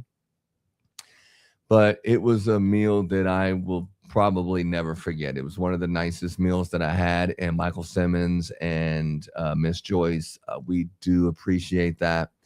Let's go through some pictures. Maybe we could get some more insight on about that. Yeah, it was very good. Josie and I, we did a split where I got the sea bass and she got the filet, and the guy found out we were going to like split it or whatever. So they put half and half on each plate, which I've never done that before. So it was like I had my little kids' meal sitting there. But it was delicious. We almost got kicked out of the place because we stayed there so long. They started putting chairs on top of the tables, and like there's nobody in the restaurant. We are the only people in the restaurant because everyone had left that was there before. Our reservation was at 8, and by the time you have your drinks and your apps and your talking and your dinner, I mean, yeah, it's 2 hours. It's 2 hours when you do a fancy dinner with that many people. And fancy, like the last time we had a dinner like that was also with the Murphys in Las Vegas. Yeah, but this one was, you seemed like you could breathe a little bit. But yeah, Michael Simmons, he was telling us his story, and the guys were having a guy conversation and the ladies were having a lady conversation, and poor Joyce was just right in the middle of all this, wasn't she? Yeah. She, every time she turned her head this way and she was listening to a really adult kind of man, the men's talk about some stuff, and the stories that Mike was telling was just like, I was speechless just listening to him tell his story. And it was a fantastic story, and we got to find out more about them personally, which is really good. I think the world of Michael Simmons and the heart that he has, and I can't say enough about him and Joyce meeting them. But the ladies were having their own kind of whatever. What was the ladies talking about? Anything important? Talking about guys and stuff. We were talking about boys. We were boys. talking about giving Josie some dating advice. Yes, we were talking about just. The girls were just talking. We had a good time. And then some boy showed up, like we magically you business spoke it into existence, like boys. Other stuff. We talked about the commercial aspect, what we were doing for our commercial stuff right now. Yeah. And and then we talked a little bit about boys, and she's, she's in her 20 somethings, looking at careers and different things like that. So we were talking about life and work and that kind of stuff. Oh. Yeah, I'm trying here. My back hurts. Yeah, poor mama, her back be hurting. All right, so yeah, that was that, and then let's go through something else. What else we got here? That's Ron's fancy. So I was like, I don't want nothing crazy, just some surf and turf, I guess. Did you get crab on it too? No, that's a lobster. Well, I mean, what's the orangey? Is that still part of the lobster? What, at the top? Did you get crab stuff at the top? Yeah, the top. That's lemon skirted wedges. Oh, they're like skirted lemon wedges with the cream sauce. That's that was a lobster cream drizzle on top of the lobster, and then homeboy was like, they put it in the plate, and then he started reaching there with the fork, and I was about to smack shit out of him. Oh, I was like, first of all, don't touch. You never take a chicken wing off a fat man's plate. Period. All right, that's something you never do, homeboy. Okay. He but was trying to debone your. And then he lobster. was like, I don't know what the hell he was doing, but he started reaching over with a fork like he's about to take a bite, and I'm like, whoa. But it was part of the experience, which I was like, oh, it's part of the experience. Oh. Hold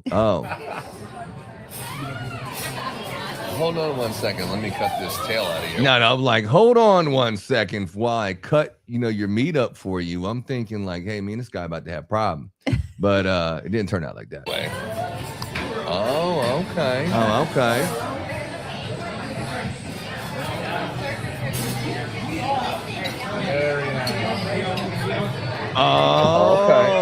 Okay.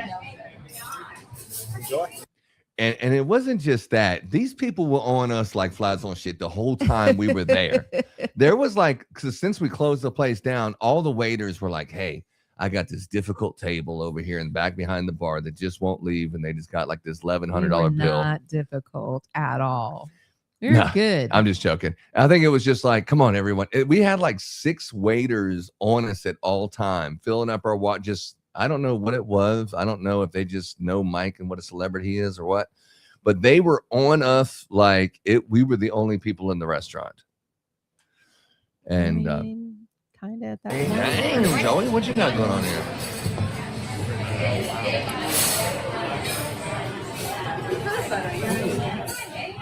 So that's that meal y'all were splitting, huh? Yeah.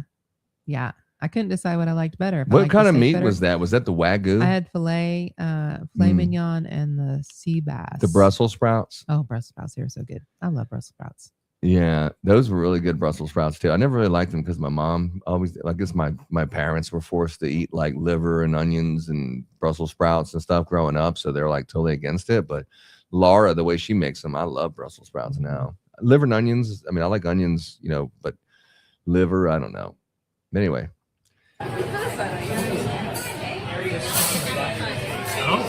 Yeah. What's up, Murph? You got Jason Guy in here.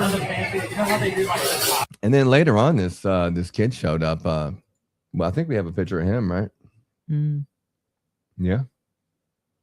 Yeah, towards the end, after our group picture. Yeah. But then he's in the group picture. Yeah, he's in the group picture. So this is like in deep thought. This is what we were doing. We were just listening as stories were being told. I just had to take a picture of, and I got all three of you in the other picture. But the fact that you two, the three of y'all, were not speaking was a miracle. It was like whatever it is that Michael is talking about, and they're all engaged and they're all shutting their freaking mouths. It really was something to see. I told Mike, I don't want to get into what we talked about, but that's okay. I talked to Mike the next day and I was like, dude, the conversation that you had, I don't think I'll forget that. And then he goes, Ron, that was not a conversation. That was an interrogation. And then I started thinking, like, was I interrogating him? I wasn't down at the end of the table to hear. I was like, then I started thinking about it and I'm like, yeah, I guess it was more of an interrogation, but yeah. But we were just mesmerized at his story, and I wish I could share more of it. I'll share you a summary. But yeah, everyone's seeing this picture right here, and that's the guy. What's his name? Tristan? I think so.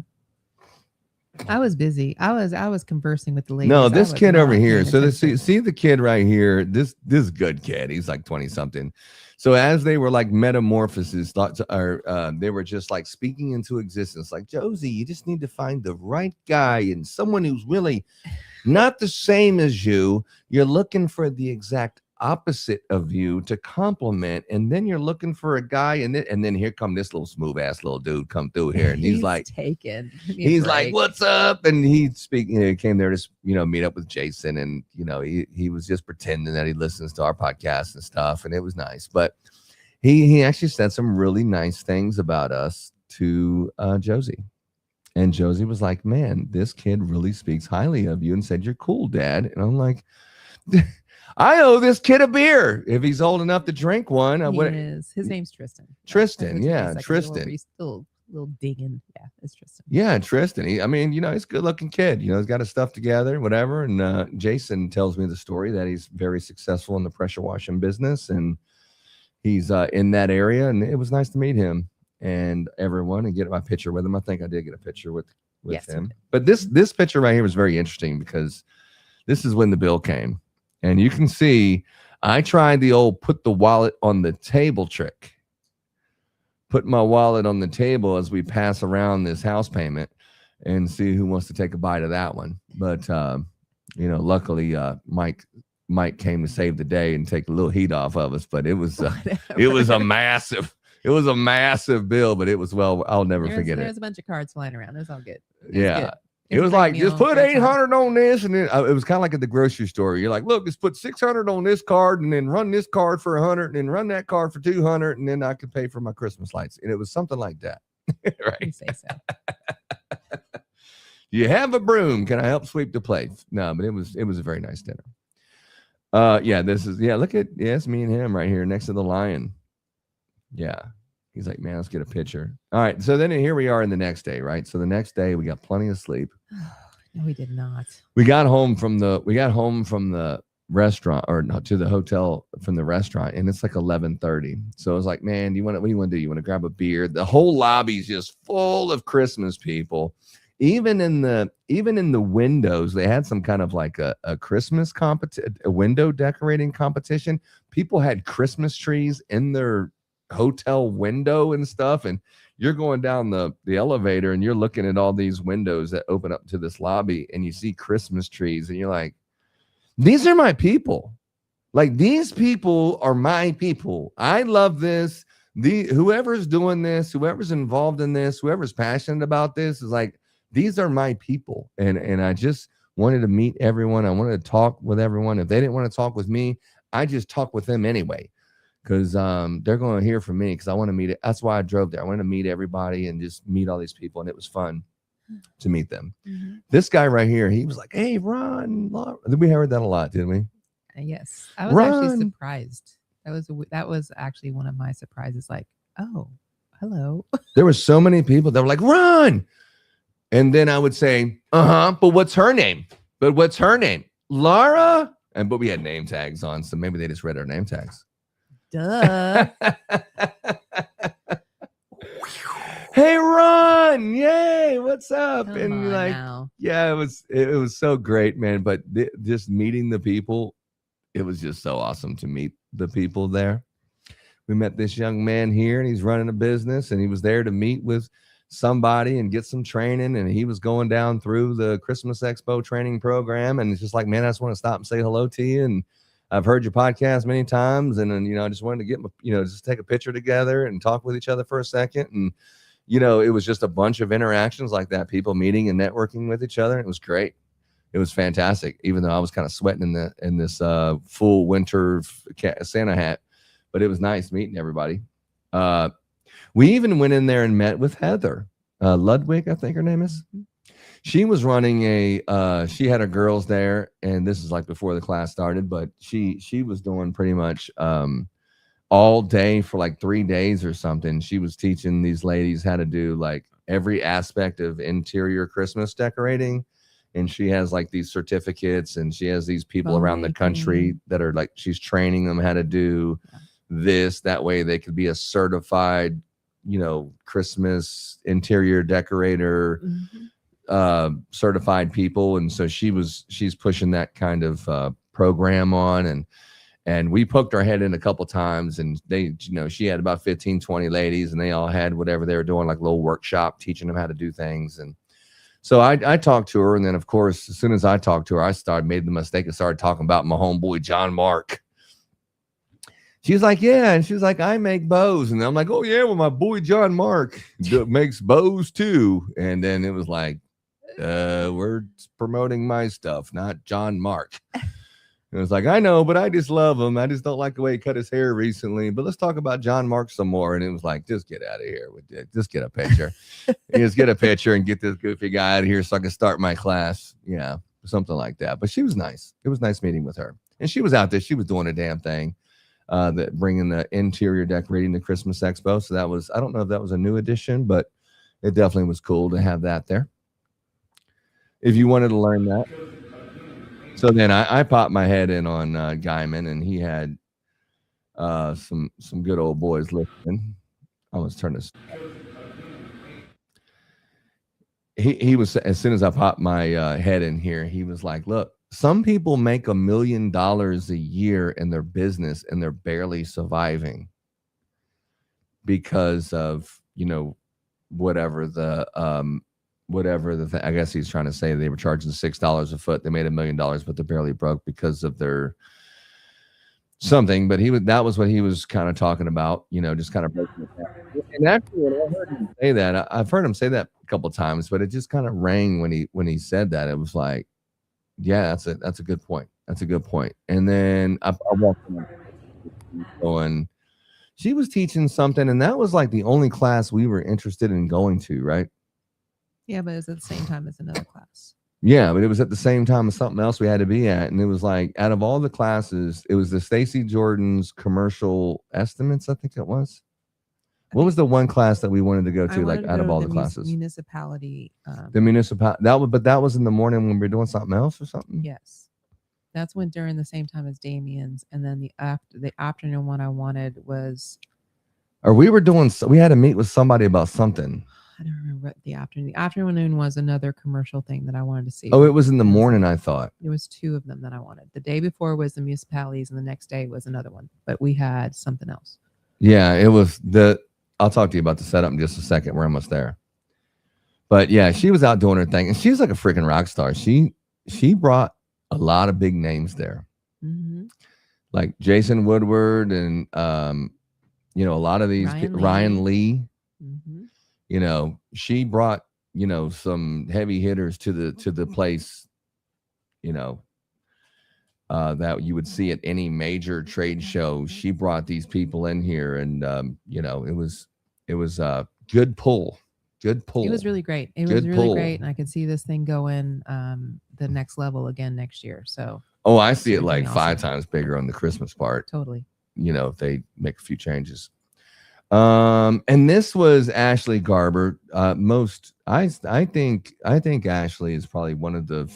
It was like a lot of ladies. So you have Joyce and you have Ashley and you have Stacy, and they're all working together. And then you have my buddy, the only man. Your buddy Laura. Well, Laura, I'm talking about my buddy Michael Simmons. They're kind of pushing it, and you know, it's all Dallas, and then you get Jason Woodward, and pretty much all of Texas is being represented. It's like, I gotta go support that, man. I gotta support that. I don't care how busy I am and how I don't have time for this and that. You got to be there and support that. And Ashley was teaching like 35 classes about and she had her guy there that was teaching Spanish. He was a really nice guy that was teaching Spanish, but we sat down and I said, why don't you sit down with Ashley and give her an interview? And here's what it sounded like. Lights, and we're going to talk about the Christmas Expo. So what do you think so far, Ashley, about this week? It's been great so far. A little bit slower yesterday, but that's pretty common for shows like this, especially on a Thursday. Hoping for a great turnout today and even better one tomorrow. All right. Do you think that you got a lot of you did residential training yesterday, or did you commercial? No, I didn't do any commercial. We're focused on residential training right now. So had a pretty good turnout on our residential classes, made a couple contacts that I'm excited to chat with and help them grow their business. Look at what they use for the tree holder. I wasn't paying attention to this, and then Stacy was walking with me and she said, look at this tree holder that they got. Do you see what it is, Bo? Yeah, I'm the one who called it out. It's a reel with C9. It's a C9 spool that they put the tree in, and she's like, I was like, you know what? That is a cool tree stand, and they had a bunch of other cool stuff, but you could tell them two ladies, they working together. Yeah. They working together on some stuff, and Stacy's got some people, and Stacy's the one that brought Jason Guyman in too, and Ryan Lee, and Jason Woodward. I don't think I got a picture of it, but they have a really badass tree in that booth. It's awesome. In this booth? Yeah, and the tall one, that one that has the fat leaves, kind of similar to Santa's Wonderland. Yeah. Where she was changing colors on it. Yeah, but the guys are like ready to go now, or are they? I don't know. Learning a lot, or I don't know if anyone's really ready to go, right? even us here in 20 years in, are you ever really truly ready, right? But all you have to do is just get started. Yeah, same thing. Yeah, totally. Yeah. There it is, right there. Yeah. So that this white tree right here that looks like it's white, they had something where it was on a remote, and then it was like all white, but it had champagne. It had like the cool white in some spots, and it was champagne. Or if you push something else, it was a different color. It was really cool. It was very cool. That's one of the commercial pieces they have, and believe me, the list goes on and on. But there was just a whole bunch of stuff. But yeah, that was a good interview. That you can see on Christmas Light Installers. Oh, is this Michael Simmons? I'm here in the. No way. So just an update. I did not give him a kiss. He did not have a kissing booth, but I had an opportunity. He said, well, I don't have the kissing booth, but if you want to just pull one in there. But I was waiting for like 10 or 15 people to kind of gather around to make a big spectacle. And it just never happened. So we did this interview and moved on. But if you don't know what Michael Simmons does, he's just freaking like a genius, since he was just a kid, just a genius. And he has this Tune 2 app. So it's not like a radio frequency, because some things with drone shows and fireworks, you can see miles and miles and miles away. So a regular frequency like that won't work. He created something for his own display that he introduced at a Christmas Expo many years ago. And this is what he had to say. Hello, everybody. My name is Michael Simmons. I'm here in the Tune 2 Technologies booth. We are showcasing our app right here, which is an app to allow your guests for drive-through shows or any kind of light shows or drone shows to listen to the music with their cell phone and Bluetooth to their car radio or to their headsets. We also have some Minleon permanent lighting here that we're showing off, as well as the SPT2 wire caddy. Now I'm like the SPT2 wire caddy. Hold up, this sounds real similar to Michael Carey. I'm like, hold on, the SPT2 wire caddy. Hold up, I know I've seen this before somewhere. So that's why he said wire caddy. I was like, stop right there. From what's his name? Michael Carey. Yeah, Mike Carey. That's right. Yeah, the SPT wire. He doesn't even call him Michael. He's got him like Mike on a first name basis. He's like Michael Carey. Yeah, Mike. Oh, you must know him better. You know him better than I do because you call him Mike. Caddy is actually, a lot of people have been coming by and taking a look at it, and it is actually really, really nice. I am very impressed with it. I'm like, okay, that was very nice of him to have a spot on his table to have, the wire caddy, because he doesn't need to sell the freaking wire caddy, right? It's there because we all help each other. That's what Christmas Lights is about. It's No, not but I'm about saying drama is and he hurricanes. he doesn't need to sell the wire caddy. He's selling the wire caddy because he's being a nice guy, right? Friends are friends forever. Yeah, he's like just helping out Michael Carey. I like that. That was cool. I like that. Yeah, so he sold the wire caddy, and then these people, very nice to talk to. If you ever had a chance to talk to these two, they have an idea of a mini light that it connects with a magnet. And it's called Lighticles. And they're 3mm instead of 5mm. And then, yeah, so me too, Stacy. I was disappointed about the kissing booth too. You're right. Every 3 feet is a magnet. They magnet together, and I'm not sure if it could be outdoor application. Would work. No, she said it was for indoor, but now. She was like, when you're taking off the branches, she was like, you don't have to like figure out and untangle all these lights because you can just pull them apart and just kind of magnet them together. Mm-hmm. Let's hear what they had to say because they're super nice people. Welcome to Lighticles. Our product is... Yeah, this was funny because I said, look, I'm going to put some microphones on you guys, right? And so I'm just going to approach you right now, and I'm going to, put some, and so then I got her first on her lanyard. Play it. You don't have to. And then him, and then I was like, which one of y'all want to talk first? And he's very strong talker, and she's like, oh, let me just get in there first. It's her invention. Welcome to Lighticles. Yeah. Our product is first of its kind. It's patent pending. We have segmented string lighting right here. Each segment is 5 feet and it connects magnetically together.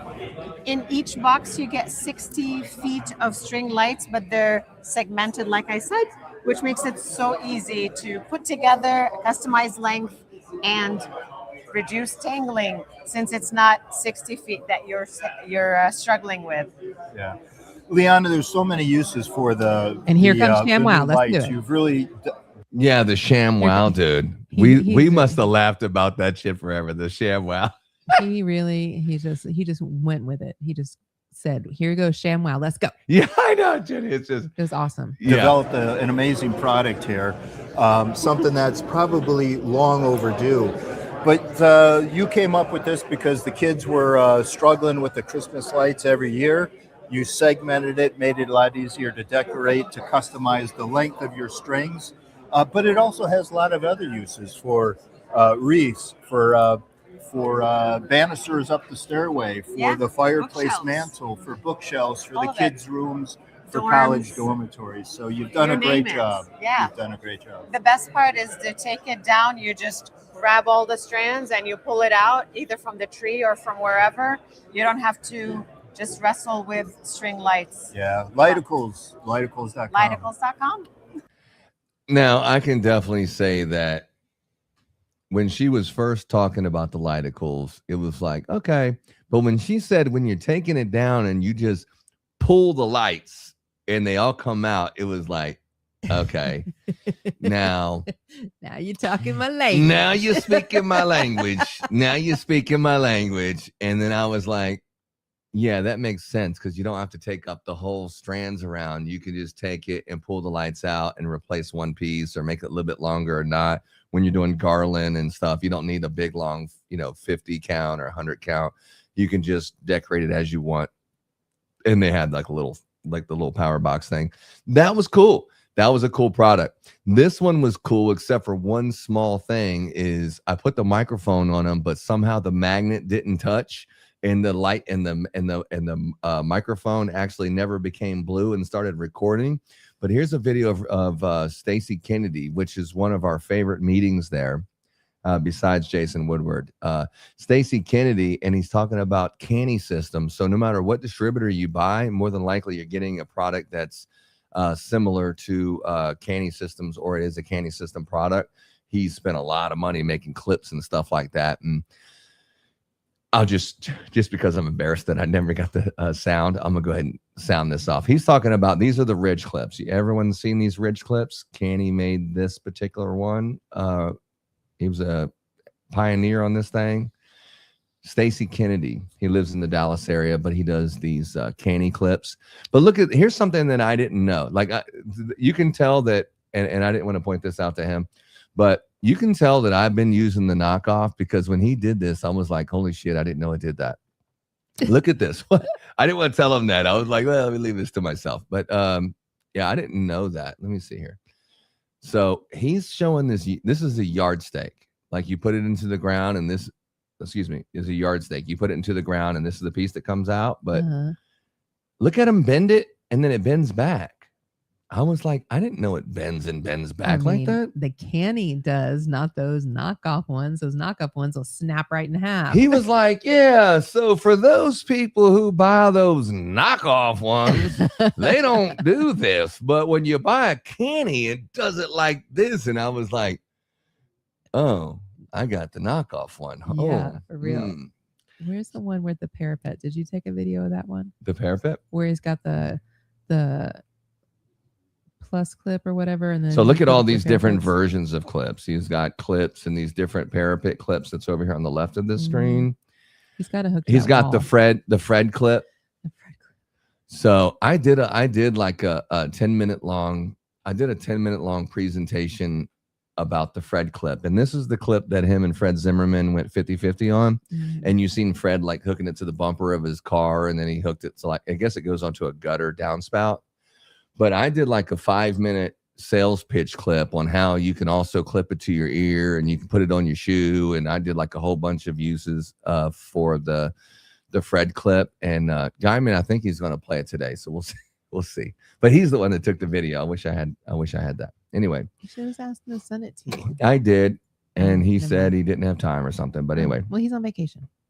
Yeah, you know what? I'll give him a break. He is on vacation. But yeah, these are the clips, and that's like different style clips that he's made. And Stacy Kennedy, when it comes to clips, this guy's the clip man. He's spent a life of inventing Christmas clips, and he's really good at it. And he's so good at it that you might see some of his clips with other distributors that make something similar. That's the kind of guy he is. And so then we left there, and then I seen Santa Claus, and I don't know what it was. Like Jason, he was just following me around. We were just like buddy palling around, booth to booth, And so then Santa Claus came in, and I get real territorial when it comes to Santa Claus. I want Santa Claus off for myself. And this guy, I noticed this guy, but once he put his Santa Claus suit on, this dude was looking like straight pimping Santa Claus, like straight, like maybe beach Santa vibes. Yeah. Well, were you getting beach Santa vibes with him? And Dallas is hot. Yeah. So I was like, hey, Santa, come in here, Laura, and get a picture. And then, of course, Jason, he likes the camera too. But so he comes in there, and then he got his arm around Laura, and I'm like, well, that's not fair. I'm going to have to get me a kiss.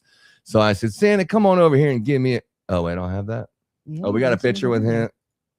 Where's my kiss with Santa? Hold up.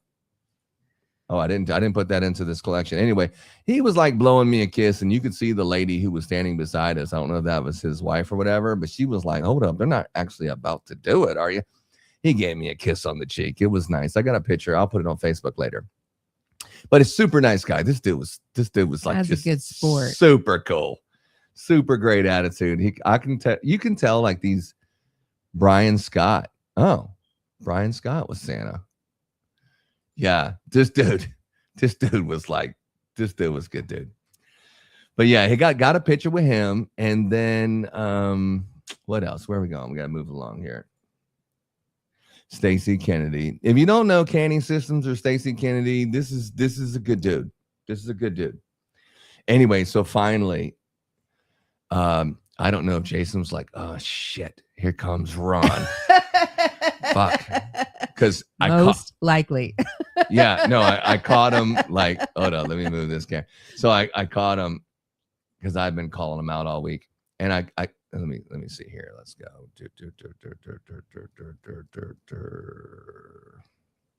What am I trying to do here, bro? I don't know. Stacy, is that the guy that was had the green shirt on the first day? Is that the same guy? Because Ron and I are discussing that Brian. He says Brian was the Santa, and I'm saying Brian was not. No, they had like a real looking Santa the day, and they did all them. They did the untangling the mini lights and all that cool stuff. We missed that part. They had a full dinner and Santa and all kinds of stuff. Yeah, I'm not talking about that. I'm talking about something else. She knows what I'm talking about. All right. Anyway, so Ron and Jason, they actually started talking about all this AI. No. So what happened was he made the mistake of going to like the little place where they sell drinks and snacks, like it's like a little type of like store kind of situation. So he's in the self checkout of the store, and I was like, "Oh, great, I got you." And he was like, Ron he couldn't whip out his credit card fast enough, pay for it, and get the hell away from me. And then I was like, he had his bag on the ground. It was like, damn, where's my bag? Oh my God, it's on the ground, and he has his foot on the strap. I'm not going to be able to grab my bag. I'm going to have to talk with this guy. It wasn't like that. I was very impressed. I mean, because the whole reason why we went to Christmas Expo is I really wanted to speak with Jason. And I finally had this opportunity, and you never know what's going to happen there because, you never know when I'm not saying that he's my hero, but you never know when you meet the people that you look up to.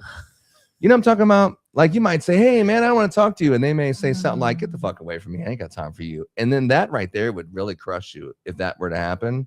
I've heard of many people having that kind of experience, but this wasn't like that. He was like very talkative and he wasn't like listening just enough to get away from you. He was actually listening and having a conversation with us. It was really cool. So I started talking to him, and I was like, because at first I talked to him in the morning. I was like, man, I left at 4:00 in the morning just to hear what you had to say. And he's like, man, don't be putting all that pressure on me. I'm already kind of nervous as it is. And so I left him alone. And later on, I asked him, and I sat there and I interviewed him, didn't I? I went down through a bunch of stuff, and I said, Jason, I just want to tell you that. What? I'm listening. I said, Jason, I just want to tell you that out of all the CEOs in the Christmas business, I want to say that you got the award from me and Laura last year because you are clearly the best CEO in the Christmas light distribution business, period. The way that you handled that tariff situation last year by far was better than anybody in the industry, period. Most CEOs hide and would never even come out there. But the way that you did it and the way that you explained it, I didn't hear anyone in or out of this industry explain it in that detail. And then as soon as he said that, like that awesome way of communicating, the next day Trump was like, oh no, now it's something completely different. And we're adding these countries and those countries. And he had just came out with the video the day before, remember? And then it was like 3 days later, he came out with a whole nother one that said, okay, now here's what's going on. He did that better than anybody in the Christmas industry. And he got my respect as the best CEO in the Christmas light distribution game, period, when it comes to communicating. And that's why I wanted to meet him. And so I told him that, and I thought that shit would scare him away. You know what I mean? Like, let me get a restraining order against this dude and get something. But he was just so nice. He's like, yeah, man, it was really difficult. We went through it, and it was a lot of, just down to earth, like just talking like peers, even though I was kind of a student, just trying to see what he had to say, but like talking like peers. It was a really good conversation. I said, man, I started asking him, I was like, 2 years ago when you went to China, and remember that video where he went to China and he was showing all the factories in China? I was like, dude, do you travel with like a production team or something? Or how did you, because it was like a professional video. And he was like, no, I just travel with, my people. I don't have like a production team. And I'm like, he's like, we just do all that in-house and stuff. It's like he just travels with, I was like, that's not a cell phone. That was like a professional camera situation. He was like, yeah, just like two people. He's with the same like 2 or 3 people he had with him. He just has 2 people, 3 people, and just kind of goes on the tour. I was like, huh. But he talked about that. And then I said, man, and that when you went to Cambodia, you did more than just Christmas lights. Like you put the whole perspective on what we're doing. He even talked about that in his class. He was like, a lot of people are like, hey, how come those jobs aren't here in America? And he's like, to be quite frank, that these are jobs that a lot of Americans don't want to do. But over in these countries, that these jobs, they're now they have a safe place to live. They have bathrooms, they have showers, they have swimming pools, they have racquetball or tennis, or they have, places where they can live. And this is like you don't realize the impact that you're making and how people are sustaining families. And he covered all that in the video. And I don't know, man, for what I do for a living and the vision that I have, it aligns exactly with what he's doing, even though we're not personally, our businesses aren't intertangled or anything like that, or we're not getting paid to say anything nice. It was just nice to meet him, and that was my goal. And I was very pleasantly surprised. The whole entire trip was worth it for many reasons, but especially that conversation. But we went into AI and talking about what kind of AI that he has, and he just very candidly shared every kind of detail. It's a very good conversation. What was your takeaway of that conversation, listening to it, obviously? I listened to some of it. I'm an asshole. I didn't listen to the whole thing because homeboy. I was good. You were good? It was nice seeing you guys chat and have a conversation. That was it. I know when the conversation was over, Lars, she was like, look, I'm just so glad that he was so nice to you, because some people just listen just to get away from you. But he actually was listening and engaging in a conversation with you, and he's just such a nice guy. I'm glad it went like that instead of a different way. You're right. I did say that. Yeah. I wasn't feeling that spoofy at the moment. So I was like, can you guys just stop talking? Yeah. So yeah, it's like we got up 4 o'clock the day before after getting 2 hours of sleep, and we were like on day 2 of. Yeah. And I had pulled something in my back, and I was not in a good humor. Even at that point, there was nothing touching it. So. Oh, your back. Done. My neck, my back, my neck, and my back. Yeah, for real. So then the rest of the day was like that. But I would say, like, if I could give any insight into the Christmas Expo, is the amount of people that go there for the home, like the homeowners, and they're all like trying to do the best they can, and they have these huge displays that bring so many smiles and so much laughter and joy to their communities and stuff. That is established. That is established. The RGB and the different things, and the JR Matos, we got to see him live in his thing.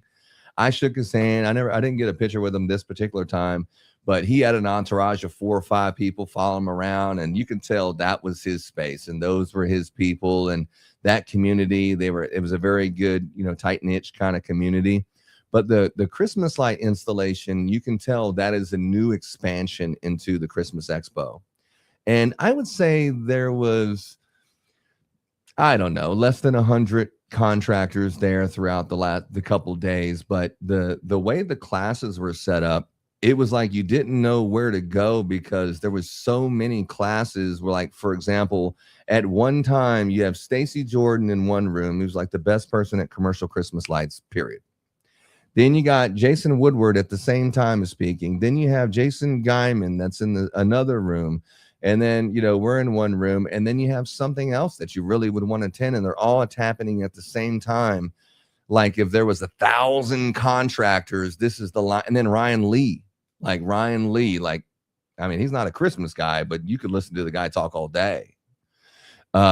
He's just a business guy. Good about leadership. At landscape light, because all roads lead to landscape lighting. Mm-hmm.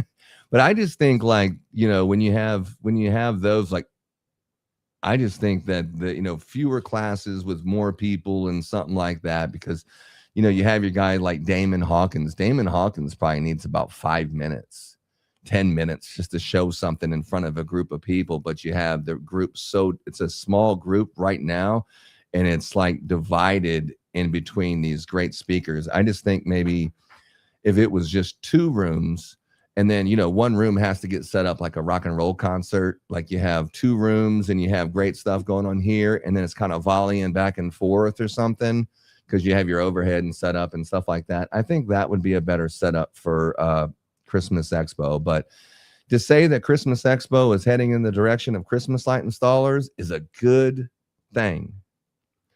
The people that showed up and the support and the direction that it already has went this year is refreshing. And the core nucleus of Christmas Expo is like people who are full of Christmas spirit, and they decorate and they spend 4 months doing their displays, and they're striving to be better, and they do all this work for the payoff of brighten up their community. So we have a lot in common, and it was a good show. And I heard someone say it was in Vegas next year, but I forget who was saying that, but I talked to her and she said she didn't have any plans at this moment that she'd care to share. The 3rd week of July. The 3rd week is the only thing she could tell you. Yeah. Maybe somebody was trying to speak it into existence. They pushed it. Is that the map? They pushed it this year because of FIFA, and next year. Oh yeah. That'd have been a show. That'd have been a show. No, FIFA. Is it FIFA or FIFA? Whatever. So they'll have it the 3rd week. Mm-hmm. The 3rd week instead. Yeah, Michael Simmons, you missed the Donnie Brasco reference. You have to replay that. Yeah, but Jason Woodward, that was definitely my highlight. And let me go back to some of these pictures because So I'll have to apologize. You ready? What happened? You're gonna write it down. You ready to write it down? Okay. You said that the Santa Claus wasn't the same guy, but it was the same guy. It was Brian. So you're right. Yeah, Mike was sitting there with Santa Claus when we got there. I mean, that was the magical part. When I looked at him, he looked like just like a TV repair person. Yes. Like he was there just to make sure your air condition was at 72 degrees. Stacey. And then all of a sudden, boom, he turns into Santa Claus. It's like, I asked whoa. Stacey to confirm it for me, and she said, yeah. That was Brian. And then I had to go back and look at the pictures. I'm like, yes, it's there. He really did make himself look like Santa. The little twinkle of the nose. Yeah. It was the glasses. Or maybe it was the beard. I don't know. Yeah, it was like one of those things like when we were talking to Mike when we first got there. It's like, hey, buddy. And he's like, well, you kind of know him and don't know us and for stuff. A few minutes longer than you. And And like, that's what set it over the edge. I think that extra couple minutes, all of a sudden he's got his arm around you and the whole thing. Now I'm just joking. It all makes sense. I already met Santa and I just didn't know it. You just didn't know it. It was like Batman or something. It's like I saw mommy kissing Santa Claus type of situation. Yeah. All right, let's move on from that. So Jason, my little meeting with Jason. All right, so what is a little one? It was very important to me. That meeting with Jason was like the highlight of the reason why I got there. Besides Michael talked me into it, and then Joyce was so nice and hospitable while we were there, wasn't she? Mm-hmm. Not just the dinner and the whole thing and the little podcast, but the whole time she was making sure you were having fun, and she's like, let me try to involve you in some way. And she's, the whole thing, you can tell that something has crossed her awareness of, yes, this is a great idea to bring more Christmas light installation and have both aspects of the DIY and the installer thing. And you can tell that it's on the way there. And the right people are showing up and the right people are getting behind it. I totally see this doubling for the next 3 years until it gets into like one of the biggest shows in the country. I totally see if you continue with these same people pushing it, that's where it's going. The goal is for 1,000 next year. Well, the goal is to be the goal, Stacy. Yeah, the goal is for 1,000. The goal is to break the record of the biggest one that she talks about. That was 2,000, whatever, that they had the most was 800 or something. Mm-hmm. The goal is to get one more person than that. That's the goal. So you have the record-breaking one, and that's the starting point moving forward. We just broke a record this year. That would be the goal, right? Okay. Whatever. Yeah. No, I mean, I don't know. But yeah, 1,000. 1,000 be 1,000 one might wake some people up. But anyway, this picture right here is in front of this is a color changing cherry tree. Yes. But it changed. But the color that it was on made me think it wasn't, because it was on patriotic red, white, and blue. And I didn't think, I thought that was only static, but he was like, nah, this is this is an app on your phone for this tree. And I was like, an app on your phone? That was pretty cool. A cherry blossom tree that's 20 feet tall. Hold up. And then sure enough, it was red, white, and blue. Then it was white. And I was like, that's white. And then Joyce is like, let's take a picture by this tree. And I said, let's do it. So that's that. This is the picture that I got later. This is the snow effects. There was two guys with the snow effects, but this guy had, like, you know, he got that little personality situation going on. So when you're talking to him, it was like you just done like 6-7 beers at the bar hanging out with this guy, you know, this guy, and he's like your high school friend from back in the day. That's kind of the conversations he has instantly with you, right? Yeah. He was very personable, like you knew him forever, just very good, down-to-earth guy. And so I was able to wrap. I was actually seeing Ryan. I said, let's get a picture. I said, but no, let's get a picture with me, you, him, and snow effects in the background, because I think that was probably the best vendor, the coolest vendor booth that I hadn't seen before. So that's that. Snow effects. Definitely check them out. Snoweffects.com, right? Mm-hmm. That's Ryan. Oh, and then there's Stacy. There wasn't very good lighting in there. There was like, it was just the winder. I think it was the winder, and my face was covering up the light. Yep. But that was that. And yeah, so usually when we're about to take a picture, I'll say something stupid. Yep, just like that. And then Laura's like, what the? Oh, I was like, let's tell everyone about the tree gina. And then you're like, what? And then I'm taking the picture or something like that. So that's what happened there. Mm-hmm. My homegirl, Ashley. And that's the last of the pictures? Okay. And that's that. That's that. So we had a good time. You're having a good time. We had a good time at the Christmas Expo. What was your favorite? What was your favorite thing out of everything at Christmas Expo? Was it the dinner?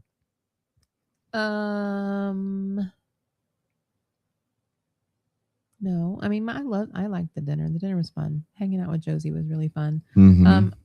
Getting to hang out with Ashley and Stacy and all them.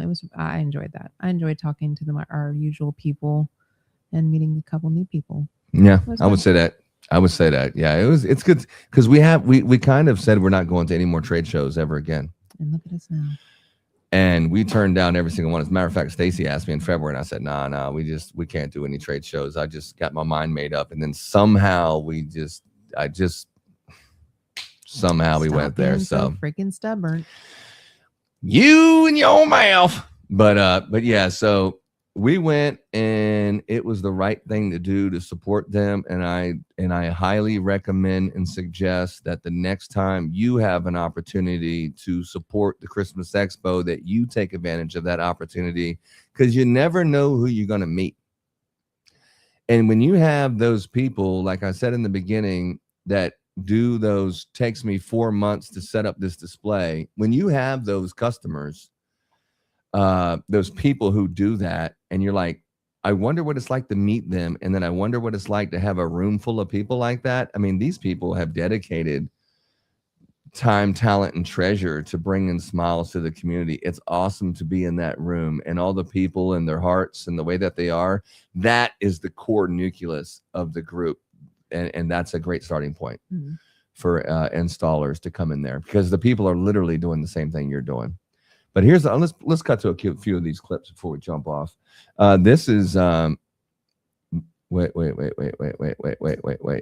This is Matos, and this is some of JR's stuff. JR Matos. So this dude, when he walks through the Christmas Expo, this dude's straight up rock star. Straight up. Because I remember him at Clipicon. He's like, this is weird. Like, I'm walking through places and no one knows who I am. This is so weird. And I seen him in his environment. I see exactly what he's talking about. He's walking through Christmas Expo. This dude is like straight rock star and a half. I mean, everyone knows him and wants to be hanging out with JR Matos. So that's JR Matos from the Great Christmas Light Fight. And we've seen Allison. What other one are we missing? I don't know. Oh, you can't forget about my homeboy. You can't forget about my homeboy right here. Let me share this tab instead. And then you can't forget about Michael Simmons. So Yep. Can't forget about my buddy Mike. So that alumni, I thought that was sad too, because I didn't really internalize this until later. But when the Great Christmas Light fight is over, like I was thinking about why was it over and all this other kind of stuff, like thinking that, like breaking it down on a business level. But the sad part is this room full of people that are striving to be of that quality, to be an alumni of the Great Christmas Light fight, and there's many people in that circle that have. It's sad that the show is canceled because there's not an opportunity for other people to get that status of I am alum and I have been there and I have, at least participated and been on the show. Now that, other people thinking, well, next turn, don't worry, Billy, it's your turn and maybe you can, it kind of removes that for people. And that's kind of the sad part about the Great Christmas Light fight, when you actually see the faces that more than likely could be on the next year's episode because they have that great of a display. It was pretty sad. Now that I've seen it with my eyes, I was kind of sad for those people that they'll never get a chance to be the superstar that's alumni that have been on the show. And it was just another perspective. And I will say I did get another perspective from somebody the other day too. When that guy, what's his name, Josh, the roofing guy,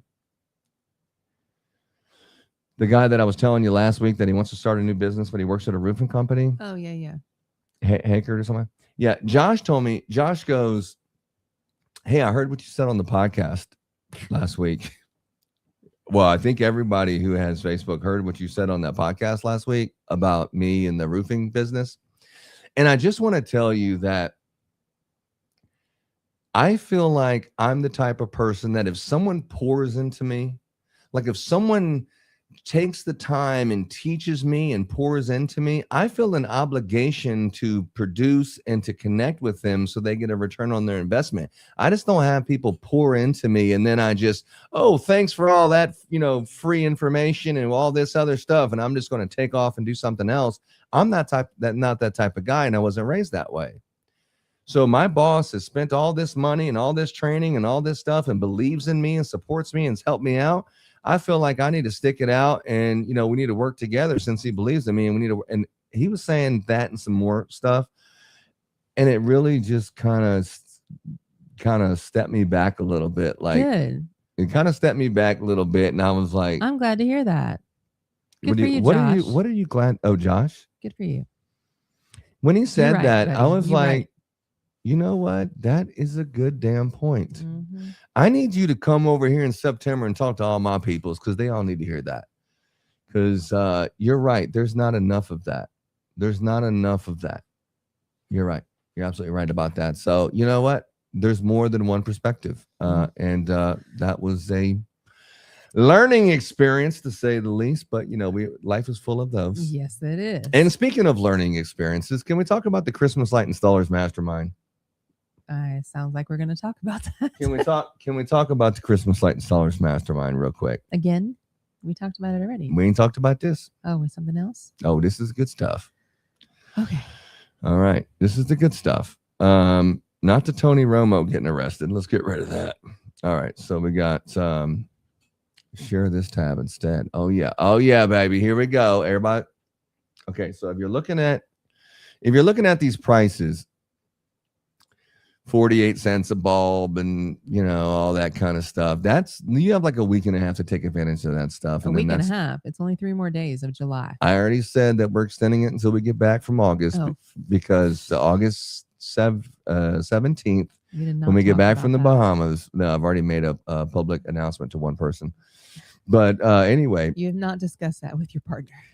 Since there was such a delay getting the actual website and all that kind of stuff done, I figured I would extend that till I get back, and just understand that when we're gone, we only have one person running our business while we're gone. So it's going to be a skeleton crew. But once we get back in, Christmas season starts.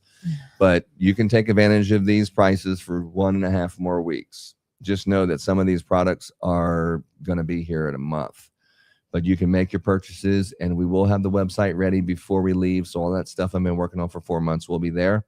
But here's something that What's going on here? What are we doing here? Let me refresh Your this. internet is lagging. Yeah, your internet needs some improvements.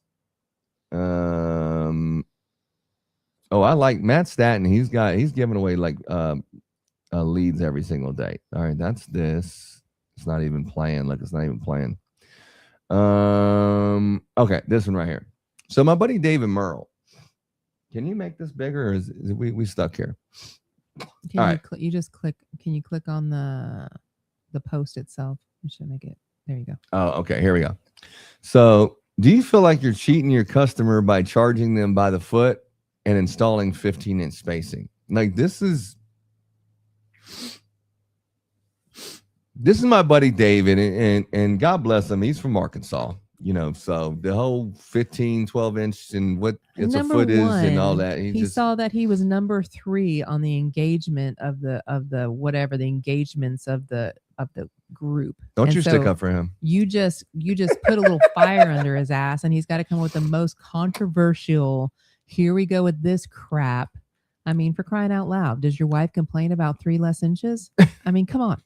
Does your wife complain about? Yes. Does it feel Yes. like you're cheating her because you have 3 less or 3 more inches? I mean, come on, 3 inches. Relax. I mean, It's really an inch. It's really an inch and a half on each side. It's a lot. I know that's a lot, and oh yeah, 3 inches is a lot. And then you have the smiley face all day. Yeah. Hold That's on. called What are something. you still talking about? Christmas lights? Yeah, it's Christmas lights. 3 inches. What difference does it freaking make? Nobody cares. Okay. Whatever she was saying, I agree mostly. All right. So He's just stirring the pot to stir the pot. he's not stirring the pot. He's bringing up a very good point. And someone's like, just give them a price and overthink it. Don't overthink it. Also, don't be price gouging on small homes. Everyone deserves Christmas lights. Whatever, You'll be John. rewarded and be a bigger man. You'll be rewarded by the bigger man. I guess that's a religious kind of thing. So yeah, just make sure you give back some stuff. Is that what he's saying? Yeah. I mean, 15-inch spacing works really good on the house. It's not as great on the windows because Mhm. the windows are more exact. And so those corners, if you're big on those neat, crisp corners, you may not be able to get that on that 15-inch spacing. But, who cares? Is this Ed Dustin? Oh, sure enough. What? Michael. What? You're right, Michael. Yeah, exactly. That's Anyway, no, then Ed Dustin's like, that's why I charge by the job. It clears up that issue. Next. So, yeah, you charge by the job. You don't charge by the foot, so you don't have that issue. That's another way of doing it. And then this one, Nick Malcolm. I mean, 20 feet is 20 feet no matter how you cut it. I mean, whether it's 15 inches or 12 inches, the charging by the foot is still the same. Just simple math. When you use 12-inch versus 15-inch, it's just a simple math equation, which got 7 responses. Because I said he's from Arkansas, dog. Yeah, cut him some slack on the math problems. Mm-hmm. It's like, man, hey, what time is it? It was 1:45. So damn, you're gonna give me a math problem to figure out what time it is? Oh, 12:45. Okay. Why don't you just say that? That's why them clocks with the watches with the little arms, it's like they make you do math. People lazy these days. But anyway, then Chad, what does he say? No. 12-inch spacing is more bulbs than 15-inch spacing. So you can still charge by the foot, but be honest about what you're selling. But then some people would say this. Now, this is interesting. Brian Gray. Oh, look, Brian Scott's out there. What's up, Brian? Hello, Santa. I've been a good girl. Hold on. Someone said we're talking about. Well, we should have got that. We should have got that kiss. We should have got that kiss. You did get your kiss. I was on the cheek, so I guess so. Yeah, you're half right. So Brian Gray, he said, we never disclose how we charge. Charge for the job, not the lights. Of course, you need to know the other stuff to build the quote, but we never disclose how we charge on our estimates. Yeah, they does packages. I'm like, well, how the hell do you send an estimate if you never disclose how you charge to the customer to the Talking estimate? about his package, not by per foot price. Oh, now are we still talking about Christmas lights? I'm talking about Christmas lights right now. Oh. I'm talking about packages versus per foot pricing. Okay. We Now do we're the tracking. same thing. We do up to a certain amount of feet for Now a I'm single story roof line. Now I'm tracking. Relax. Now I'm Calm tracking. down. And then this guy, Shane Williams, he's like, with how bright the lights are, I think 15-inch spacing looks much better. And, he's probably got a good point too. I like this guy up here, Ed Dustin. Do you know who Ed Dustin is? No.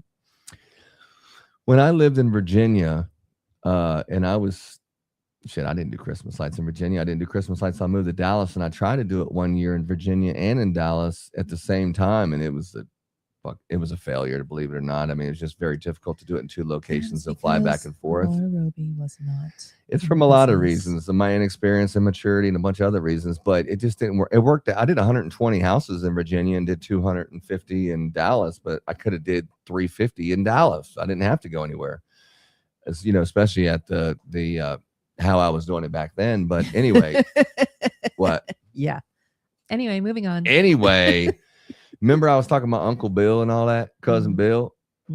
Yeah, Bill. And then Ed was actually at the house all the time, and he was actually like a Mason guy. And I know that guy from Virginia, and it was he was like at family parties and stuff. And I seen him like 2 years ago. He's like, hey man, you're kind of like in the Christmas business. Like you're kind of like doing Christmas on it. I was like, it was just hard to believe that I actually knew this guy in a former life. It was really cool. That's Ed awesome. Dustin, yeah. Good job. Anyway, let's see. I said, yeah, I'm pretty sure you can still measure I how don't many know feet. Right, they are. That's okay. But there's a lot of comments, and like Yeah, you got a whole lot. someone's like, if you're asking the question, then likely your conscience is telling you something. Christmas Decor introduced the concept of That's a big higher than 12-inch spacing on residential 30-ish years ago. Oh, he's got a whole big thing the here. whole history. Wow. Yeah, he did the whole thing here. It's not cheating your customer. Pick one and stick to it. Buy the same material. Use 12-inch on windows, and There you go. That's right. but then yeah, so he's got 12-inch on windows they is charge by the smart. foot, we charge by the skibbity.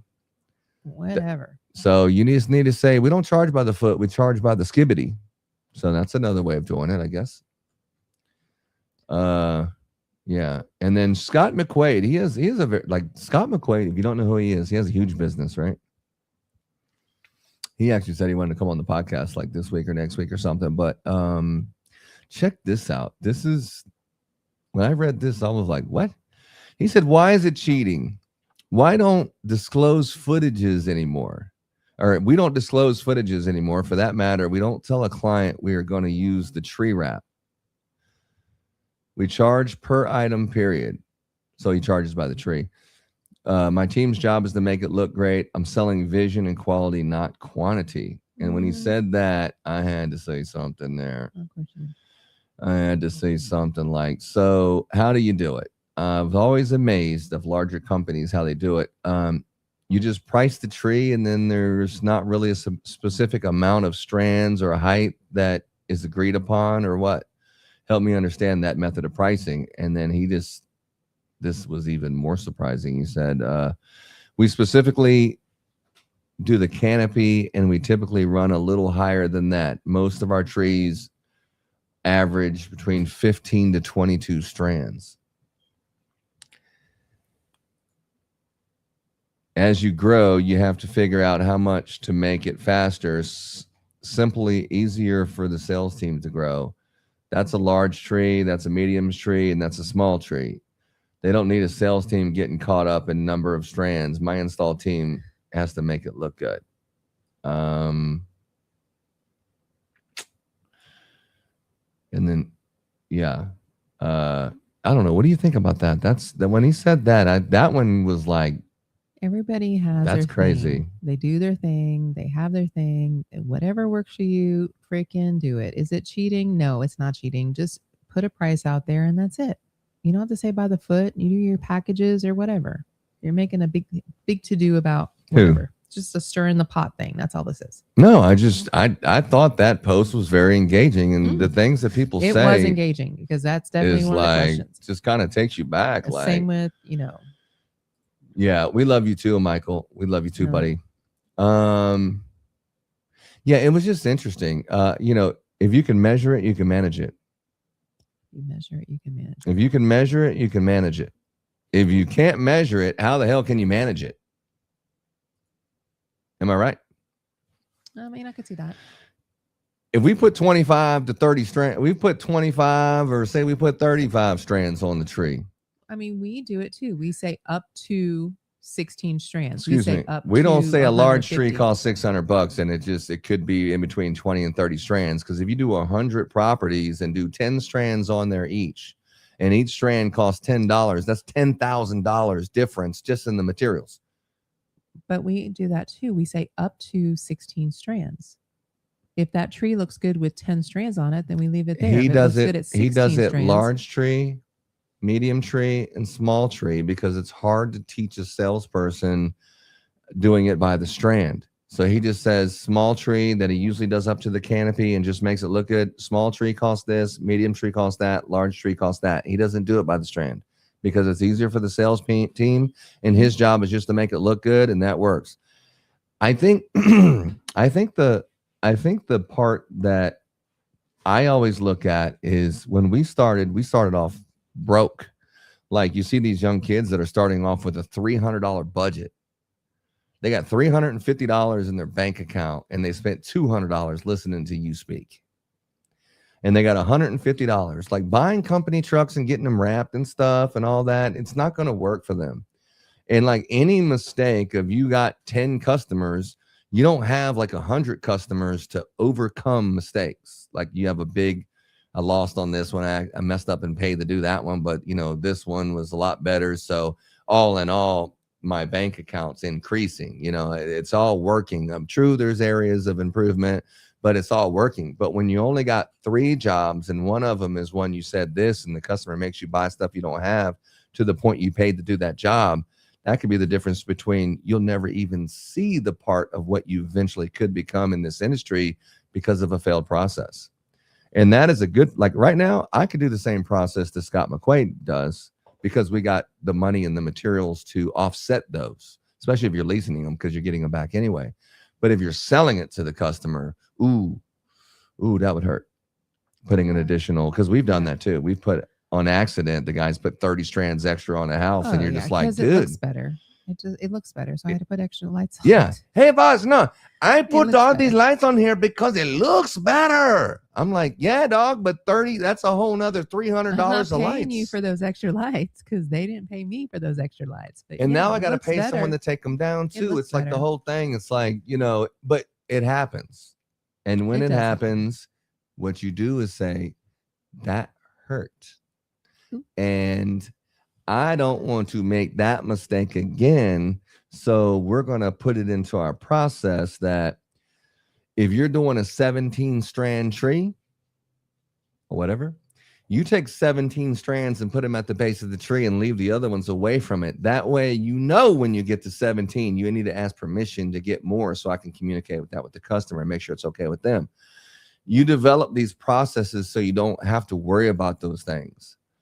The things that you're sitting here worried all day about them is because your process makes you worry about those things because you don't have it figured out.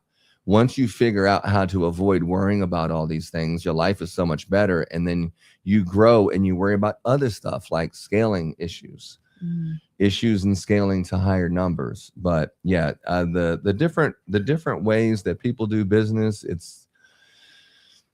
I guess there's many ways to get the job done. Absolutely. You got Rottweilers and you got Chihuahuas. It just depends on what kind of dog you got. You can do it from the roof or you can do it from the ladder. And either way we'll do it. But the guys on the roof do it like 5 times faster. But the guys who are not as comfortable on the roof, they do it from the ladder. They still get it done, but it takes them way longer, right? From the ladder. But as long as it doesn't matter. In part of our 3 rules of safety, rule number 3 is there's a lot of ways to do it. Just make sure that the way that you do it is a safe way of doing it. Right. Yeah. And that's a fact. And that's All right. a fact. That's a fact. Make sure you're doing it in a safe way. Just whatever it is, whatever way you do it, just make sure you're doing it in a safe way. And that's the only thing we care about. Speed means nothing to us. I would never, this is from business owner to business owner. I'm a bully in some ways. People will say that. People will agree with that and say he's a bully. He's very alpha male-ish. He's really doesn't take no for an answer. He's really aggressive. I will get that. I'll take that. I'll take that on me. I'll take that on me. But never, not one time in my life, not ever, have you ever heard me say, get up on that roof and quit being a little bitch. Hey, man, nah, man, come on, dog. Come on, man. Just get up there. No, I know it's sketchy. Just do it. I never, ever, ever, ever have I ever said that. I couldn't live with myself if something happened. Anytime someone feels uncomfortable and they don't feel comfortable on that roof, I never gas them up to do it. Never. Right, Ben? That's true. If you can't do it, I'm going to send someone else. We're only paying one person for the completed job. So if you can't do it, don't even start. Maybe you can work something out with that other crew or something or whatever, but nobody wants to go over there and work for just those 10 bulbs that you were too scared to do. And I get it. I think in the last 8 years, we've only had that happen twice. But we hire like the same roofers every year, though, so it's different. The same guys coming in. And if we don't have the same guys, they're related. They're like, this is my cousin. You know, we worked together 5 years ago, and something happened, so he wants to work with us. And those things have been really good. And we love. I'd say our Christmas light business is pretty much on autopilot right now, as far as residential. But we're trying to increase the commercial part. But then once I started doing coding, Claude, Fable, which I'm not really that impressed with Fable with the stupid government restrictions that it has on it. They ruined it. China is like catching up and passing us because they don't have the restrictions, and any business owner, they're like the one that they're using from China is better without all the guardrails and crap. But with Fable and now Codex is doing better. I mean, I'd rather just code and not do Christmas lights. I'd love to do that. So that's my retirement plan in the next 5 years. That's what I'd like to do for a living. That's what I've been doing. But you don't realize how much you've been staring at a computer until you kind of step out the office for a second. It's like, oh my God, this is the first time I've seen the sunlight in like a week. Think about that. Like, wow, dude. It's like I'm turning into I'm gonna need a pocket protector if I keep this up. Right, Ben? Yeah. So yeah, this trip to Miami and then going to the Bahamas is well needed. I need a suntan. I wouldn't say I need a drink in my hand. By the way, I will say how great I did at Christmas Expo. I did not smoke any weed. I did not bring a vape pen. No, I didn't. I think you forgot it is the only reason. I brought it, and I forgot I brought it because I put it in the suitcase just to be a good person, and I forgot I brought it. But either way, it was good that I didn't smoke it because when I smoke that, I get real crazy. But forgetful and hard to have a conversation with, which whatever. But anyway. I'm glad I didn't bring that. And at the dinner, I did not order any drinks. No drinking, no doing crazy stuff. So I am proud of myself for doing that. I took it seriously. Even if it was on accident, I took it seriously. It was good. You did a good job with that. Yeah. So, yeah, me and Jason, there was a small competition about who was Joyce's favorite. And I think I won that. So we'll leave it at that. But it was very nice to see all my Christmas peeps. It was very nice to be invited out there around people. If I rubbed you the wrong way, it was not on purpose. It's just sometimes I just can't control myself. I just got to keep on talking. So, that's what's up with that. And then what else we got going on? We got something else, right? Let me see what we got here. I don't know. All right, we're going to teach a lesson today. Oh, we have an unboxing. It's been 2.5 hours. What do you got now? What's up now? Unboxing. Yeah, get your box. Get your little box. Yeah, I was supposed to do this at the beginning of the show. We got this in the mail today. And this piece of mail here. This piece of mail here came from Andy Holst. I thought this came from Peter. Oh, Peter Brenner. This came from Peter Brenner from Wintergreen. Damn, I need like freaking reading glasses. Holy shit. You have them on your desk. Let me open up this box and see what we got here. Oh, it's got a letter in it? Oh, it's got a letter.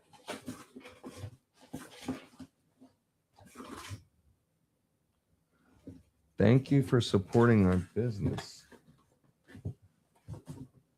Look what it is. It's a wintergreen hat. Oh, it's got the fancy. It's not a snapback. It's got this fancy. A nice hat. Wow. That's a nice hat. Wow. Like I like that thing, the little offset on there, and it's also got the fancy. Oh yeah, that's nice. Now I need to get some hats. Crap. All right, look at that. I got my wintergreen hat on. Huh? See, now I got a good side. Like everybody's like, hey, no, you want to take a picture and get my good side? Now I got my good side. Yeah. So I got me a wintergreen hat. Like I said, if you send me a picture, if you send me a hat, I'll wear it on the show, bud. You send me a hat, wintergreen, I'll wear it on the show. Thank you, Peter Brenner from Wintergreen, for sending that hat. Here's a trivia question. Anybody want a free ticket to the 2026 Christmas light Christmas Contractor season kickoff? I have a question for you. Has Merle's flight took off already? No, Merle's in the air, so we can't do it. Oh, yeah, he's definitely got to pay to poor show up if you baby. don't. Yeah. Anyway, when is Santa's birthday? That's a good question. When is Santa's birthday? When is Santa's birthday? Mm-hmm. And that's a lock. When is Santa's birthday? Anybody know that one? I know when Santa's birthday is. Me too. And me too. Santa's birthday is August 12th. August 12th. No one got that one. All right. So let's move along. What? Nobody got it. Oh, yeah, no ticket. Nobody got it. Sorry. All right. So moving along. We'll have to do something later. We'll do something. Unboxing of the hat. We got you that want to one. know like when Saint Nicholas's birthday was? Not important, but yeah. I do. Saint Nicholas is March 15th. That one I do know. And March, I also know is it March 15th? I also know when Ronald's birthday is as well. But March 15th is St. Nicholas's birthday. I should have worn my Christmas suit, right? I should have worn mine. I like this hat. It actually looks pretty good on me. It's like a nice, but it needs a sticker on it because like where I come from, you got to keep the sticker on here so everyone knows it's new. And then it gets all stained. Then you take the sticker off and it looks like crap. Then it looks no like, sticker is good. Yeah, you got to have the sticker so everybody knows it's new. Yeah. So anyway, oh, this is something I have. Let me back. You got to back that thing up, put it in reverse, let daddy load it up. So we got all around the world. We forgot to show this one. Damn, I've been slipping on this one. Yeah. What? You are slipping. I'm slipping like a mofo on this one. I got two more things and then I'll get you out of here. What am I doing here? Share this tab instead. All right, so just a recap of the last 7 days. You see that 7 days? It looks the same as last week. Is it more? There's more people in England, and there's more people that are listening to the actual RSS feed on Spotify and Amazon Music and all that. We still got some people in England listen, 2 people in Africa. This one is 1 person in China. I thought there was 4 people in 4 places in Australia, and then a couple people around the country. So in the last 7 days have heard our RSS feed podcast. So that's good. I mean, if you take it down to 365, I mean, you'll see it's, pretty much the same. But yeah, over here, I guess whoever that was in this section didn't listen last week. But we got Europe and we got America, in the last year. But basically, in the last 7 days is the only thing I care about. Who's listened in the last 7 days? And that is not an accurate thing of 7 days. But anyway, so in 7 days, that's what's up. Let me go through it. We're up 3%. And yeah, so this is the last 7 days right here. So we're doing pretty good. We got people across the country listening to After the Fact. I do like that. What else do we got? All right, now we're going to photos from Christmas Expo, RS around the world. Okay, last thing. Now we're going to be teaching. I want Laura to do some teaching. Oh, crap. I don't even know what we're teaching about. What are we talking about now? Let's talk about, baby. Let's talk about all the good things and the bad things that make me. Let's talk about. You remember that one? Yes, I remember that. Okay. What are we talking about? Okay, we're going to be talking about something right here. This one is the seasonal knowledge. This is my favorite post of the week from on the Christmas Light Installers Mastermind. I stopped doing the tip of the day, and I think it's more engaging to have a question of the day, right? Okay. Am I right? Okay. Yeah. So the question of the day is really not even a question because I didn't ask a question till the very end. But let me pull up the question of it. You can read along with me. If you just go to the Christmas Light Installers Mastermind and you pull up there's a lot of people who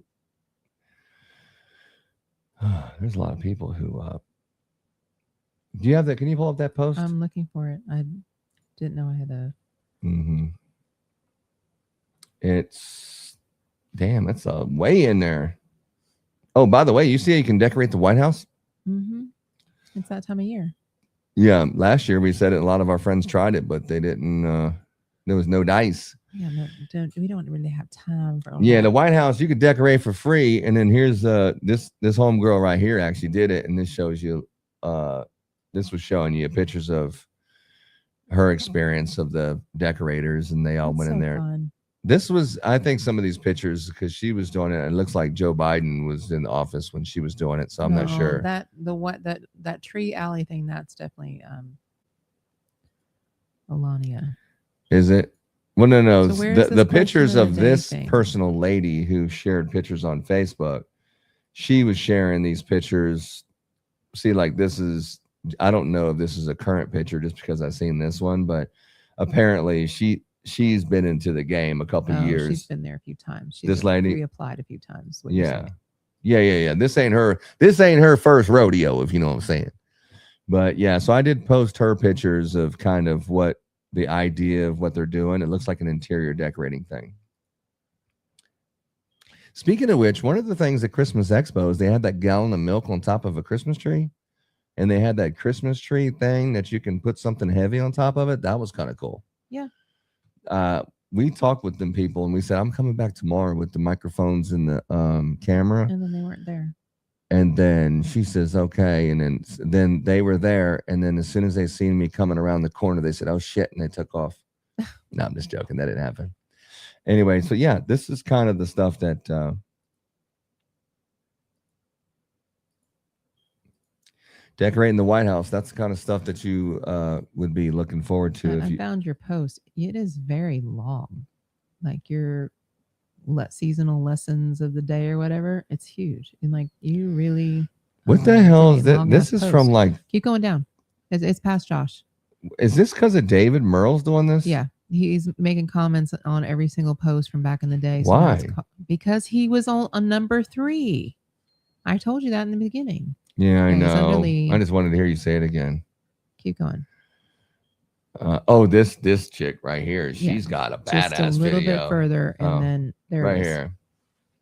All right, this one right here. So basically,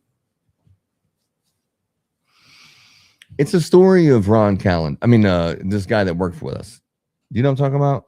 Yeah, I skimmed through this thing where you were talking about. Right quick lighting and showing up. Yeah. So, how much is one season of experience really worth in the Christmas lighting industry? When you first start, let me pull this over here so I can see it over here. When you first start, you learn an incredible amount of what works, what does not work, and what's actually going to take to survive the season. Then the second season comes. Most companies grow quickly, sometimes doubling, many times doubling. And suddenly the lessons are completely different. More customers, more employees, more vehicles, more inventory, more callbacks, and more opportunities for small mistakes to become expensive problems. Then the next season teaches you something new again. A company completing 100 homes does not necessarily have 5 times more experience than a company completing 20 homes. Volume matters, but there's another kind of experience that can only come from surviving multiple seasons. What? I thought I just read somebody's comment about the milk. Oh, what does it say? I told them they should give the milk away at the end of the weekend. Yeah, I know. Yeah, and this cottage cheese or something, right? No. Yeah. Anyway, I'm sorry. As you were. Yeah, I was thinking a gallon of water, but the milk was like, that can't be good. Yeah. But anyway, every season has its own challenges: tariffs, coronavirus, immigration, and labor issues. Tell me about that. You want me to talk about Supply shortages, storm damage, weather delays, equipment failures, rapid growth, employee turnover. Yeah, remember, and I'm going to keep reading down here, but I want you to engage here. You just cut me off when you have something to say. Even when you believe you have your business running on replays, something can change the entire game. I could talk about this all day, and I really could, but I want to share a personal example. During the 2014 season, I had an Army Ranger, former drill sergeant, and undercover police officer working for me. This dude was a bad mofo. There was something that happened that he was no longer a police officer, but he was, I'm telling you, this dude was a methodical ABC 1, 2, 3 guy. His name is Ron. And he was very tough. He was capable and somebody you would definitely wanted beside you when things got difficult. I mean, this dude was like rappelling up roofs and just stuff I hadn't seen before in 2014. The way that this guy was, maneuvering of military tactics and working all night and all day and sleeping in the truck and just making as much money as possible. This was like kind of the birthplace that really kind of birthed me into, this is the kind of work that I'm requiring from everyone, which is unrealistic expectation. But when you meet people like this, it's like they're unicorns, people who think like that and work like that. And at the time, he was our best installer. Later, when I relocated, is one way of saying it, to Houston in 2018 and started over from scratch with only 4 seasons of industry knowledge. And we didn't start off with we had to borrow money to buy a laptop. I mean, it was crazy. But anyway, within 2 years, we had rebuilt the company, surpassed our, my personal previous progress, and developed entire systems based on everything that we had learned, right? When we finally made it to 2020, like when we're finally like, hey, I was like, hey, Ron, we finally got this Christmas thing kicked off, bro. And I got reestablished in Houston. And I know that you're doing whatever. But he was working for a roofing company at the time, like a big commercial roofing company. And he was like the head guy kind of thing or whatever, something like that, the director of something or other. So I was like, why don't you come down into Christmas with us? And the interesting part about that is when he was going to come back in 2020, he wanted to run the whole entire company the way that I had done it in 2014, like the way we communicated with this certain chat app and the way that I paid people and the way that we submit payroll and the way that we schedule people in 2014 over these text message things. That's how he wanted to run the company. And I was like, dog, we don't do it like that anymore. Like, I get it that it makes sense and it was successful and it worked and it was a good season, but we don't do it like that for these reasons. And I don't even have time to explain all the reasons. I'd be here for 3 years because that's how long it took me to learn these lessons. We don't do it like that anymore. We do it this way. And 2020 was our best season, remember? Yes. All right. Now, tell me the next part. 2020 was our best season, even though there was a huge hurricane in Louisiana that attracted most of the local roofers we use for Christmas light installers. You remember that? Mm-hmm. We thought, like most of y'all don't know this because you're not in the Christmas game like we are. We thought that, we had, this guy, and this guy. We had like 6 crews running fencing, which it turned into like 2 crews at the end because the Christmas guys just got tired of building fences and went back to roofs, but we tried to keep them busy if they wanted to work with us until they found something else. We did that. We were very nice about that. But in 2020, we had like 12 crews that we had locked in that we thought that these 12 crews were going to make it. And then there was this storm in 2020 that happened in Louisiana. What was the storm? I don't remember what the storm was called, but we had this huge storm and all of the roofers that have been working for us for the last 3 years decided to leave. They all left. Except for 2. In September.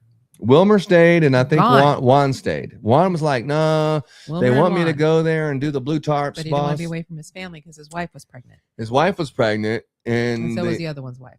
But one of the pregnant wives, he said, I don't care if she's pregnant or not. I'm going to go get this money. Mm-hmm. Yeah, but and he's not married anymore. He's definitely maybe remarried, but anyway, he's definitely not married to her anymore. But anyway, so Juan stayed home, and I think one more. What's his name? Wilmer stayed home. Yes. So we went from 10 crews to 2 crews that year, and then it was like, oh my God, what are we gonna do? Who the hell are we gonna hire now? And it was like we had to replace everyone, and it was nice having Ron there. The other Ron, the other Ron. It was nice having Ron there, wasn't it? Yeah. Because I didn't have time to do like 8,000 interviews. I would just bring them in, and Ron would, go through the 1, 2, 3s of whether they were, worth installing or being installers, and then whatever. And then we also were very lucky and fortunate to have what's his name? The guy that was on the video, the famous one, Juan Romero. He's like, look, my friend, I've called like these 30 people, my friend, and I've called them. I talked to Jose, I talked to Juan, I talked to Frederick, I talked to this. And I said, well, what about James Smith? He said, nah, man, I do talk to him, my friend. He speaks English. And I said, well, what do you do like when someone calls and they like want to speak English? Nah, man, they speak English. I hang up the phone. I was like, what? No wonder there's fucking nothing but like people who only speak Spanish here.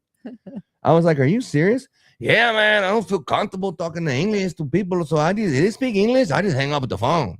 I was like, all right, Ron, look, we're going to get this thing going where he's going to talk to the Spanish ones. And if they speak English, he's just going to give you the number and you call them. Okay. I mean, it was like, I can't believe he just said that, but yeah, remember that was 2020. Yes.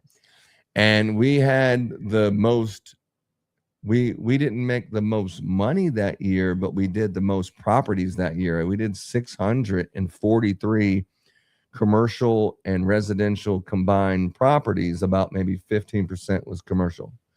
But we did that in 2020. And after that year, it was just no doubt that we cannot live here anymore in this residential house and run this business. There's no way to do it. And that we never went back to fencing. We never went back to, am I right? No, we did fence for 3 more months. Yeah. Because we got the loan on this house and they said they want to see the last 3 months of bank statements and shit. We're in June. And it was like, you mean you want to see the last 3 or my best 3?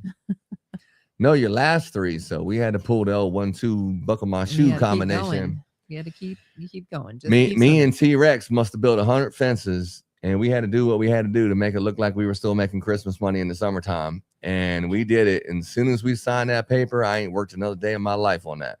And we didn't do no. I told her as soon as we're signing, she goes, don't say that in the closing table. Don't you be saying that in the closing table, because they might not give you the loan. You saying you're going to quit your job the day you sign it. I said, okay, whatever. But I ain't working in the fencing and roofing business another day in my life after I sign these papers. It's Christmas only from here on out. And that's what we did 5 years ago. August, I was just looking at the pictures of it today. August 2020. One. August in 2021. August 4th is when we moved up in here. And then from that day, we've been working every day ever since. We did our closing walkthrough today. 5 years ago. Mm-hmm. Yeah. Yeah. And if you've ever been to our house, I'll show you pictures of it some other time. Most people don't care about seeing that. But anyway, so moving right along with this. As you were saying. As I was saying before I interrupted myself. That was a great year. And then we went to the Plantersville, and with the dream of, I want to be in the Christmas light installation business, trying to find the realtor, right? And I want to have a Christmas light distribution center, and I'm going to have a place here that people can stay, and then they can do golfing, and then they can do this. And this was like the stuff I was saying in 2020 and 2021, right? I wouldn't shut up about it. This is what I'm going to do, and I'm going to do it. And even the realtors like, this is the dumbest thing you ever did. Talk them out of it, Laura. And we're here. And was it a stupid idea? I mean, it had its days. It has its days. It had its days. Mhm. But what was interesting though is we grew a lot from that year, from 2021, and then we went to the 2024 season. When the 2024 season, I always like to have one person who lives with me, like in the guest house, or actually lived with us at the time. Every year, someone has lived with us to help out because it's not a part-time job. This is like 24 hours a day type of job to help me out. And so we had Ron came back for the 2024 season. Remember that? Yes. And we've had RV hookups. We've had Mhm. people in our guest house. We've had all kinds of stuff. So we do all kinds of stuff. But he came in 2024. He came in the 2024 season. It was a mistake.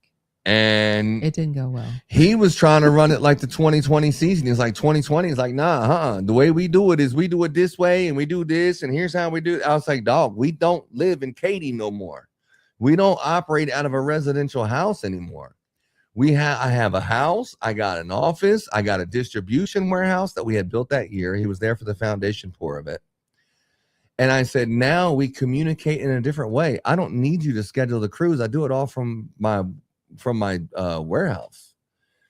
And he's like, well, what am I supposed to do? I'm like, I'm going to teach you some new things to get into the business. But he just wanted to do it the way we did in 2020. Remember that? And in 2020, you want to do it like 2014. And everything that he did, he was telling them the 2020 pay plan. He was telling them, right? Because like we don't pay people like that anymore for these reasons.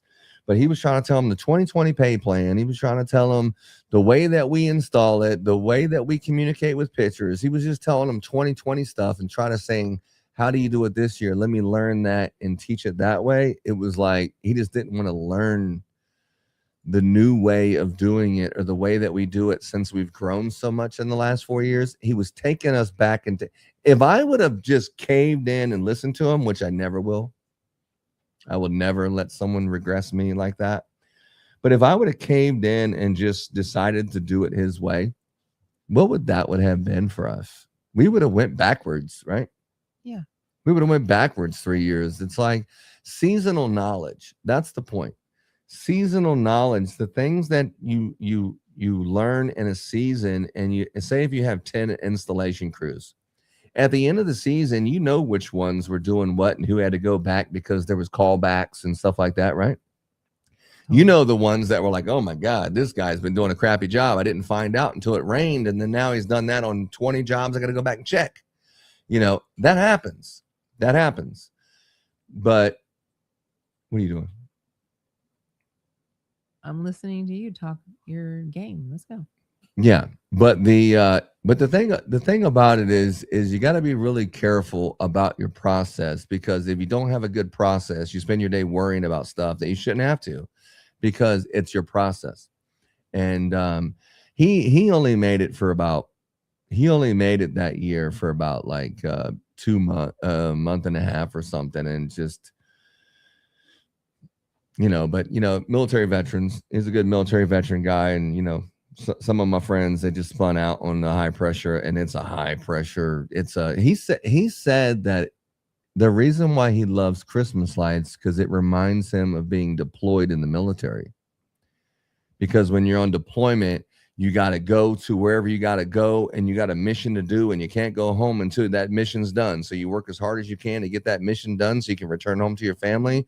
And it's so many different moving parts and so many things going on. It reminds him of being in the military on deployment. And I was like, I've never been deployed, anywhere like that. But I was like, cool, but I guess 2024 didn't remind him of deployment, or he got somehow he brought his dog with him, and it was a disaster. But anyway, it goes to show you, when you stop and think about the lessons that you learn each and every year. And even though your company's not even growing, because our company hasn't grown in 3 years as far as the amount of installs that we do, it's actually gone down every year almost, right? Yes, we replace our cheap houses with more expensive houses. We actually do less installs, but we make more money by replacing those contracts with better contracts. And we don't just hire any willy-nilly person off the street. Yeah, that too. you kind of 2020, for us, you had to see the best in people, like you had to. I might not be seeing it right now, but you never know. People can, whatever. It seems like a really nice person. I don't know if I would say they're a Christmas light installer, but I mean, they got potential, and maybe you can stick with them through the maturation process and they can try it out and see what happens, right? But when you really know your craft and how short the season is, you don't have time to do that. You need someone that 100% is comfortable on the roof. You just need to teach them the quality parts. Like, here's how you do it right. But having someone who knows how to do it, but they're scared to get on the roof, you need some people that can really be good communicators in your company, but that's what you need. Another thing that you need is everyone who works for you, especially the person who's the boss that don't even go out and do any installs, they need to have the ability to possibly get up on the roof if they had to, right? You never want someone who's like, well, I'm just going to pay, they always tell an hour, like this much per hour person that just goes around and does quality control, right? The customer can tell you the lights don't work. You don't need another person that works for you that shows up to the customer's house, and the only thing they can do is tell you that it ain't working. You need that person, if needed, to be able to go up there and go fix that bulb while they're there. Not pointing out problems, providing solutions. Because if your job is only this part of the company, you're definitely needed in November when the season's pumping. Yeah, we need that warehouse person, or we need this extra whatever. But before the season starts, and then at a certain part where it starts slowing down, your job is obsolete. You need to be able to do anything, or you can help out with this in the latter parts of the season. Not, I'm only valuable for this 1 month and that's it, right? The people that you send out there, they need to be able to get on the roof, especially if you're doing QC. QC people is a great job, but you need to have the ability to get on the roof if you had to. If not, and that's a wasteful hire, to hire a QC person that can't get on the roof. Usually you hire someone who has experience and who's been working with you for years, and they've been promoted to a manager type of position. And if they had to, they could fix it, including myself. If I go out there and there's something wrong, I can get up there myself and fix it. And if you can look at pictures of me, I build fences all day in the summer, and I get up on the roofs, and I've been up on roofs. I might have got the safety equipment, the steep gear shorts, the steep gear belt, the steep gear gloves, the cougar paws, and the pitch hoppers, and the goats, and the safety helmet, and all this other stuff, and mommy on the bottom with the camera, and the reflector cones outside. And I might have all that these days. But back in the day, your boy Ron just had a pair of cougar paws. I'll be up on that roof because I don't know. I didn't even have cougar paws. You did not. I've been out there for spot checks, and I don't get on the roof. And if there's something wrong, then I send somebody out there. And then usually the person that made the mistake, I send them back to fix their crap. Her and I used to do it. I can take lights down, and I can climb up and take garland she can down dig a fence post. She can do that. I can get on the top of a monument and take that step down. Am I going to get on a 2-story steep pitch? I'm not. I'm just not going to do it. I will get on a flat roof. I will get on our home roof and a couple other ones, but I'm not going to climb up there. I'm going to have somebody go out there and fix it. So I don't see, but I own the company, and I don't care if I don't get on the roof. But I can see where you're coming from.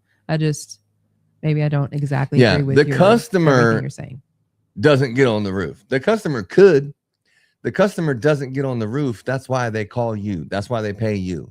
The customer could. It's a perfectly capable man most of the time in that house. A man that has pride. A man that probably could get on the roof maybe if it really came down to it, but they'd rather just pay you to do it. That's cool. You never want to send someone over there that also can't get on the roof. It just makes it look like you have people at your company that can't get it done. On residential, it is too much money to send people out there that can't actually get the job done. So I've sent the office girl to go take pictures before. So Laura and I used to take down lights. What? I've sent the office girl to go take pictures of an install before. Well, sometimes you can't charge a customer because the guys didn't give you good enough pictures. If it's not right, then I send somebody else to fix it. So it's usually only big problems, but yeah. Anyway, if everyone in your company could actually possibly get on a roof if they had to, believe me, life is so much easier, especially at the end of the season. and the beginning. So much easier. If you only have, like Ashley was talking about, it's hard to find people with driver's license. Girl, that is so true. That was like so true. Like only like It's a real still so operator, like there's operators and there's non-operators. Let's be honest. Okay. Operators and non-operators. An operator knows what you're talking about. No driver's license. We got like 15 people. And you're like, who's got a drive? Because you can't get into this neighborhood at the guard shack unless you have an actual license, just because that's just the way it works at that neighborhood. And you're like, which one of my crews has an actual driver's license? And you'd be surprised that you're like, oh, no, man, see, I don't really have one. See, you're like, oh, okay. Well, that's an isolated situation, they got the right? green card. They got all this stuff. I got a but Honduras driver's license. You're like, oh, okay. American driver's license. Then you're like, okay. So who does have it? Do I have to drive down there myself and get them into the neighborhood? Like How that? had to do that? It's like, can't you? Okay, really? Okay, hold on. And then you're like, you have 12 crews, and not even the passenger of the car. Nobody. There's 2 people that work for you out of 24 people that have a driver's license, and you're like, I didn't even think about asking that. I was saying, do you have like a way that we can pay you so the taxes aren't saying we didn't pay someone? Like we want to have someone who has a Zelle account, some of these other things, but it's like we only have 2 people that work for us that have a driver's license. That actually changed our incoming paperwork to where we took pictures of everybody's driver's licenses. We didn't used to do that back in the day. Yeah, but that changed our process, our seasonal knowledge, where I need to see everybody's freaking driver's license, not just your social security card, not just your green card. I need to see your driver's license. Yeah. So license and registration. I learned that real quick. So everybody gets tagged to who's got the driver's license. They can get into those fancy but neighborhoods. It's just the point is this. It's been 3 hours. I'm going to get off. But the point is this. It's been a great 3 hours. I'm glad I can go 3 hours. I'm glad I could talk all day about Christmas lights. It's not like, oh my God, thank God I'm off this fucking thing and not talking to these losers. It's not that. I love the fact on Wednesdays I get to pour into your life. I've been working on something I can't wait to show you. That's how excited I am. I live my life and I'm looking so forward to giving back that I just can't wait for you to see it. Okay. But one last thing. What's that one last thing, babe? I don't know. I don't know. Tell me, what's the one last thing? Yeah, I made these nifty little postcards. Oh, you did? Ron Yeah. doesn't care for them, but I really like them. They are nice. They're two-sided. It's two-sided. So when we go over to these newbie neighborhoods with their little country rustic themes, I'm going to put these on the doors. I'm really excited about it. Get some new blood in here. Yeah. So the point I was trying to make to you is just this Christmas light installation industry is now getting closer and closer and closer and closer to starting. I think it's just we're about to leave for 2 weeks, then we're coming back, and then it's like, oh my gosh, it's so much stuff going on. We are so running, like we're running in circles right now, running in circles trying to get busy and trying to get it going. I really honestly appreciate each and every one of you that came up to me. You said that you watch our show. You say that you support us. You're actually telling me details that only someone who actually watched the show would know. I do appreciate each and every one of you. It really means a lot to me, and it's been the greatest joy of my life to be able to be as successful as we have become and to give back. But the thing I was going to say that I forgot and I just remembered it is terms and conditions. If a company has terms and conditions, it's all the times that you got screwed over and all the mistakes that you made over the years. That's what your terms and conditions are. It's just a list of everything, because you're like, don't burn fires on the company property. It's just probably something that must have happened. It's like, why the hell would you have that term and condition, right? Remember, for the employee stuff? It's by law. Every time you make a mistake, and you're like, dang, that wasn't a good idea. It's the terms and conditions. You're like, you know what? From now on, we're going to put this and this. It's a whole lifetime full of that. And it never stops. Every year, it's more and more and more. And every year, you learn more seasonal knowledge, and you try to protect yourself with more terms and conditions. And I could just go on for days and days and days, but I just wanted to tell you how much that I appreciate you guys, how much I love you guys in the Christmas light installation industry. the people who are actually, doing it or supporting it or, involved in any kind of way. I really do appreciate it. For the people who we met at what am I going to say? Christmas Expo. The people that we met at Christmas Expo, it was just refreshing to see all those people that are about to get into a 4-month of hanging Christmas lights and decorating. It was our people. I really enjoyed it. And it was an honor to support that this week. So I'm going to leave it at that. So definitely check out our next episode on the Christmas Light Installers Mastermind. If you hung on this long, I appreciate you. But definitely check out our next episode, which we are going to be releasing the newest V1 version of half of the website that's completed that I want to show you guys because I have to have something done before August because I need to get my butt over to the warehouse. We're starting to get orders. We're starting to get people to buy stuff. I had 7 orders yesterday. I didn't have enough stuff to fulfill these orders. We're waiting on our shipment, but we are selling a lot. We're networking with people. We're engaging with people, shaking hands, kissing babies. And it's all about love, man. We love each and every one of you, and we appreciate you. And we'll look forward to seeing you on the next one. And just remember, if your life is not going the way that you want it to, you hold the key. You hold the key to fix it. Your mama can't fix your attitude or your work ethic or whatever's going on in you. Only you can fix that. There's no excuses. Excuses are not a thing. Set your mind to something and then just get busy. You're going to make mistakes and it's okay. Success is found atop a mountain of failure. Okay. The most successful people have failed the most typically. Don't worry about failing. Don't worry about getting out there and embarrassing yourself. Believe me. Don't worry about that. Keep putting yourself out there and whatever you do, get busy. You know what I'm saying, Bo? Let me hear you say it. Get busy. Let me hear you. I usually just say get busy.